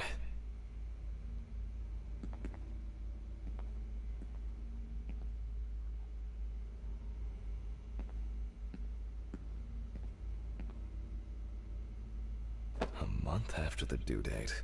That could be worse.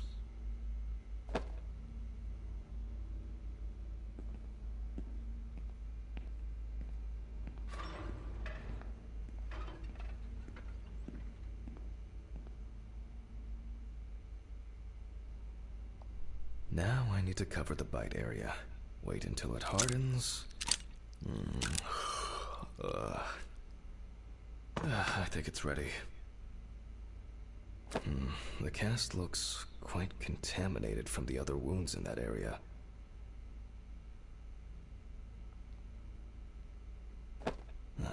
Well, let's hope the imprint turns out better.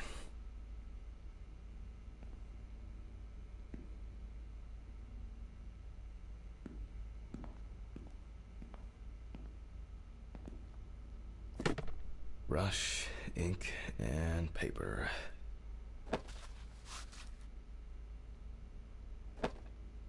Similar to taking fingerprints.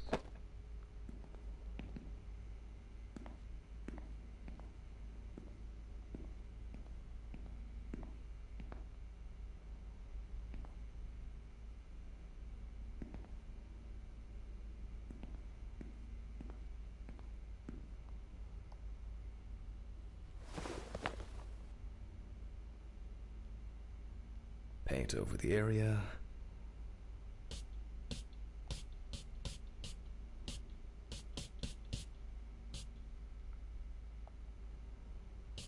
And put a piece of paper on it.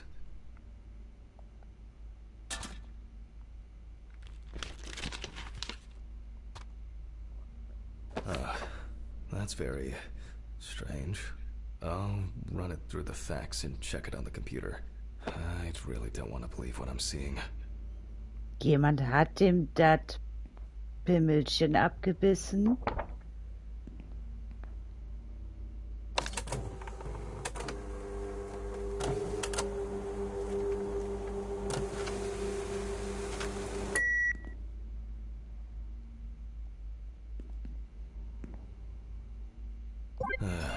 Loading. Ugh.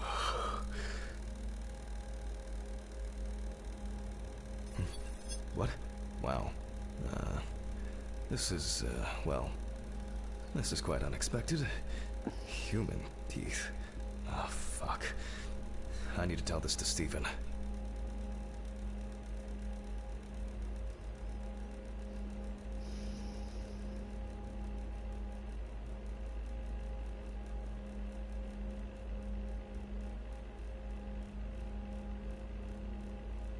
Ja, das sieht so aus, als würde hier ein Zahn fehlen.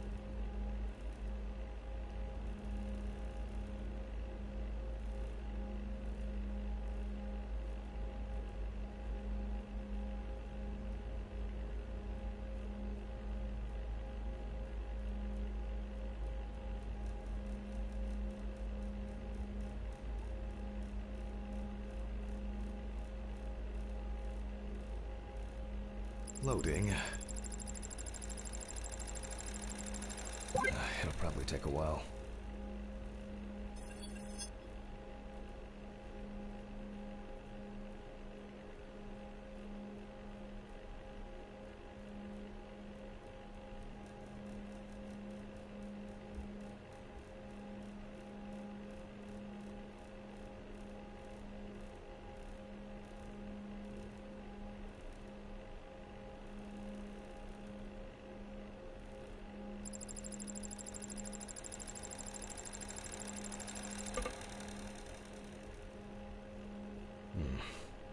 Maybe not everything is cataloged correctly.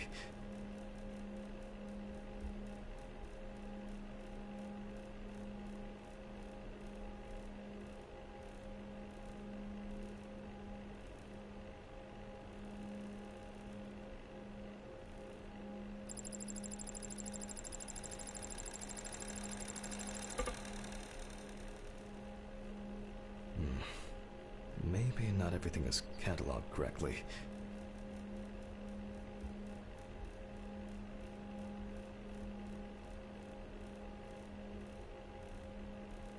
Loading. It'll probably take a while.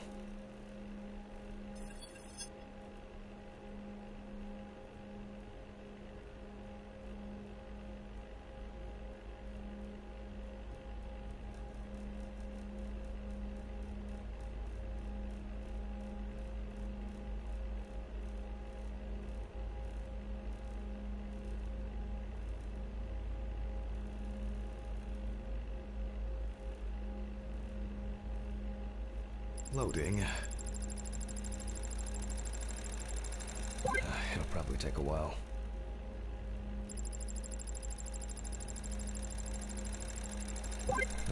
Finally.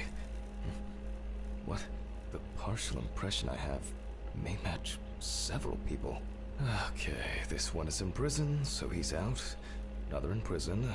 Oh, here's someone with quite interesting tendencies. Kannibalischer Who's that? Morde. It doesn't fit. This one doesn't either. I'm afraid this will remain a mystery. The killer's profile is getting more and more interesting.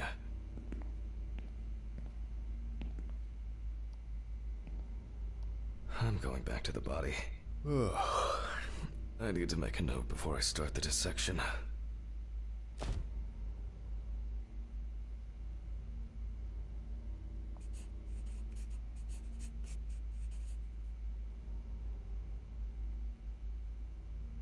This wound turned out to be more troublesome than I thought it would be.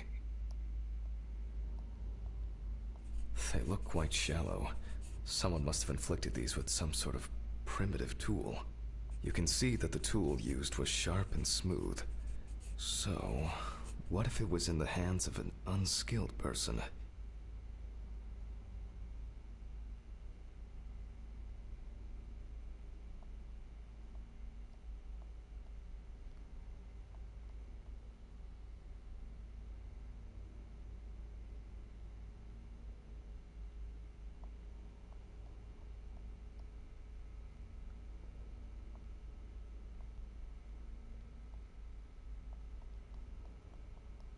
Hä?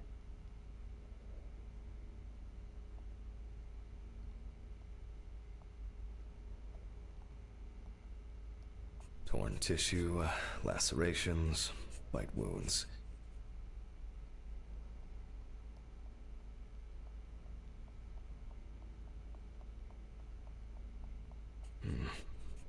Maybe something chased that alligator away before it bit down properly?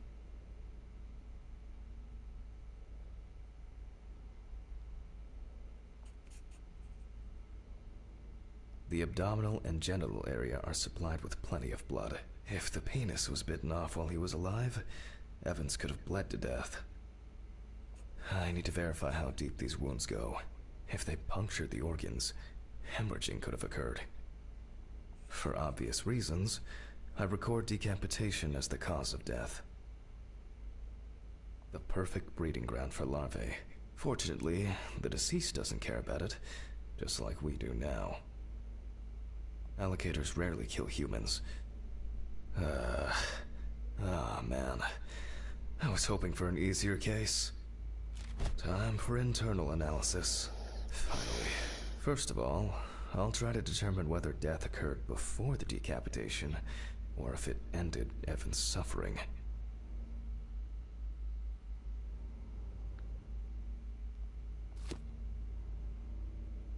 With the scalpel, I'll open the deceased's chest. I cut deep, in a straight line, avoiding the navel.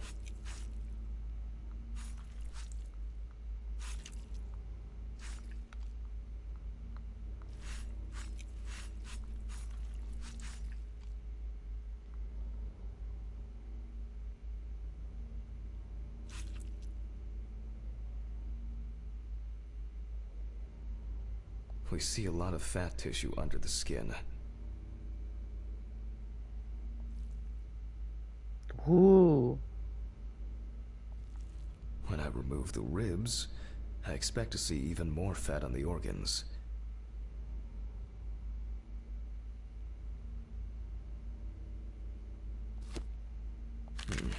Correct. High levels of internal fat, organ size above average due to obesity.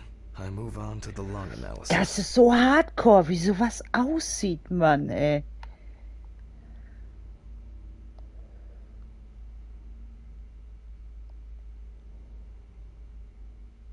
The deceased smoked cigarettes, but more important. And this is the culprit. Well, it didn't look like the holes were that deep. Such hemorrhage could have been caused by hitting the chest with a blunt object, or a puncture directly affecting the organ. They appear to be of different depths. The cross-section is uneven.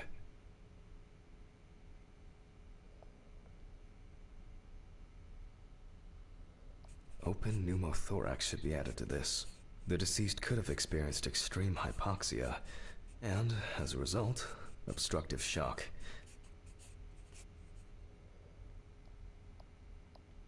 I wonder what the heart looks like then.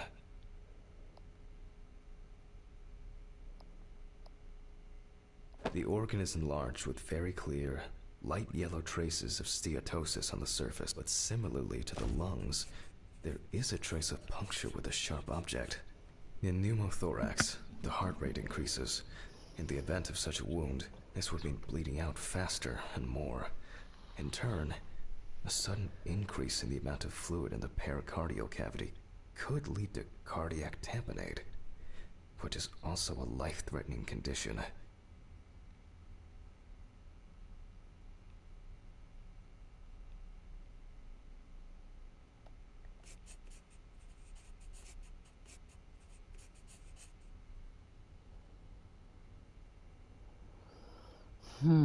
Evans, however, is remarkably clean, considering this turn of events. This all looks quite disturbing. I wonder if I'll find anything on the liver. The organ is fatty and enlarged. The beginnings of cirrhosis are obvious. Well, that's it. This time, nothing to write home about.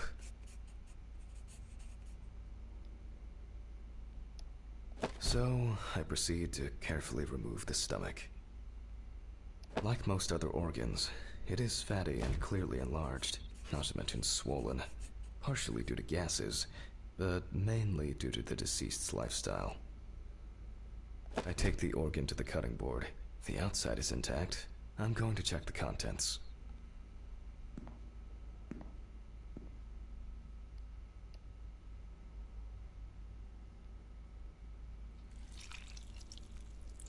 It sounds like there's an unusually large amount of undigested, and now rotten stomach contents inside.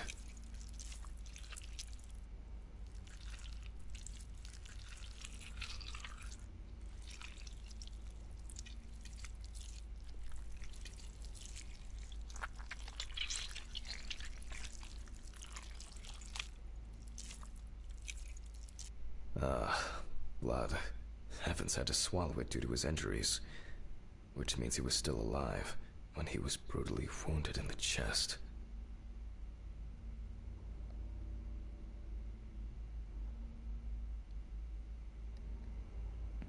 Was meinst du jetzt genau?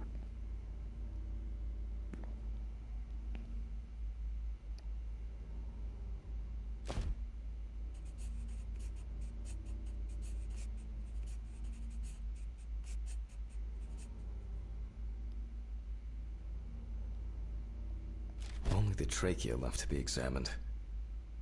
Surprisingly, it's not damaged by the decapitation. Zum Glück. I move on to cutting it open.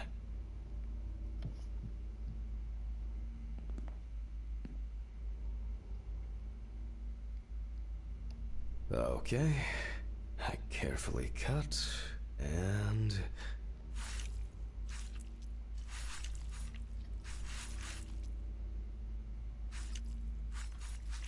blood, just as I expected.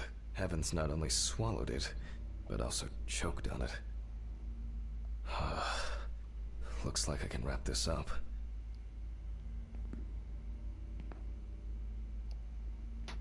Let me tie this together.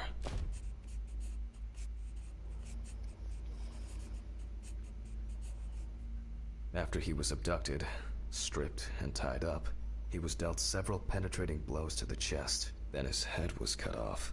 Evans was deprived of his genitals, and the body served as an easy meal for the animals.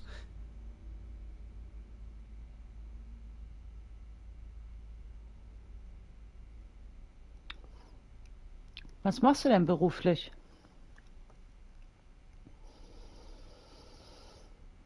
Tja, Even though there are a lot of injuries on the body that could cause death, it was the decapitation that ended Evans' life. The animal bites in the limbs occurred after death, so there's no reason to treat these as the cause of death. The damage to the lungs and heart must have led to severe hemorrhaging, so there's no doubt that Evans was choking in bloody convulsions, but it didn't last too long. which I conclude from the small amount of blood in the stomach and trachea. I never thought I'd ever wish someone to have a heart attack, but in this case, it would have been better for him. In some way, it can be said with certainty that James Evans was murdered.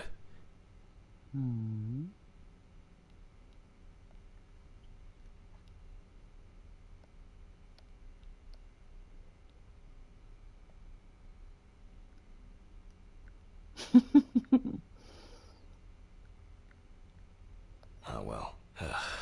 I need to stitch this poor guy back up. It's really bothering me. Something's not right here. Because even now, the organs are relatively clean. The skin around wounds also, it's like, someone pumped it out? Christ. I don't know. It's kind of weird.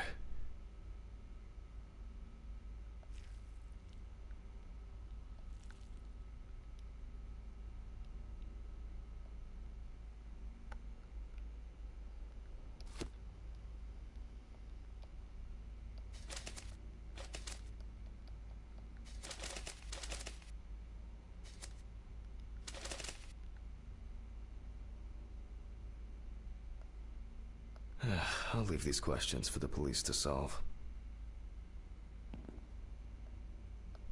And now, I get to head home.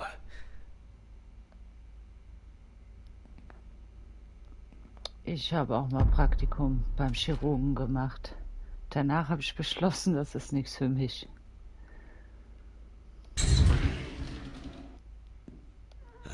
It's a fucked up thing. I'll hold off taking long walks in the forest for the near future. I have a feeling that it won't end with just one body.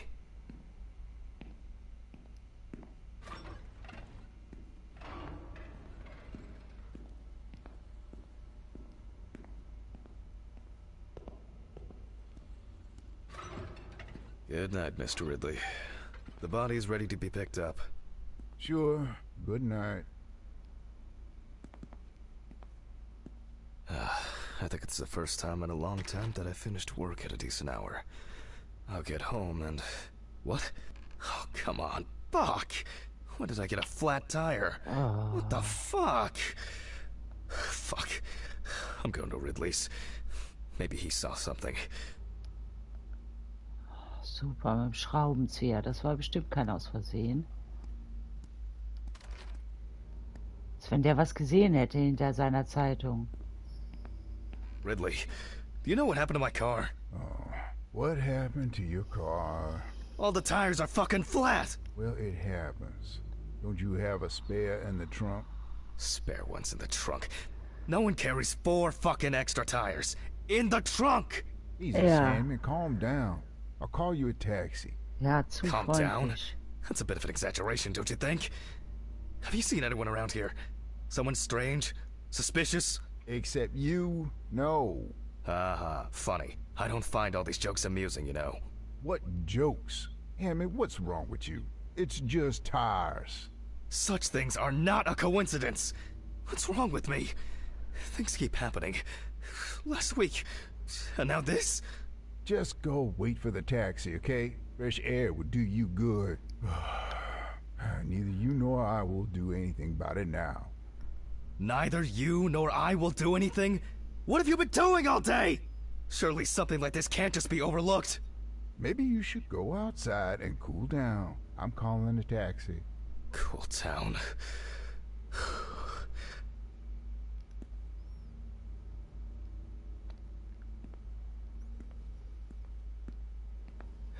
I just want to sleep.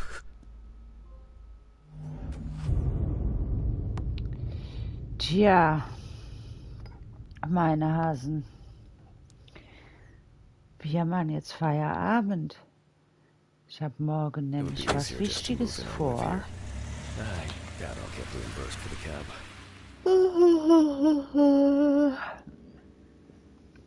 Eieiei. Dann machen wir auf jeden Fall. Ja, vielleicht schaffe ich das ja morgen Nachmittag nochmal. Dann machen wir noch mal ein bisschen weiter. Ansonsten nächstes Wochenende. Schlaft gut, passt auf euch auf, bleibt mysteriös beim Schlafen. Und danke an alle, die heute da waren. Sleep well, ihr hasigen Creeps.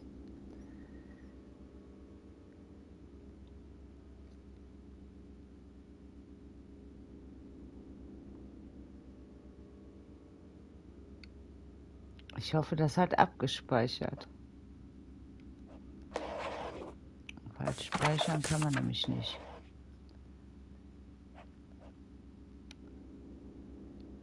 Okay, dann gute Nacht.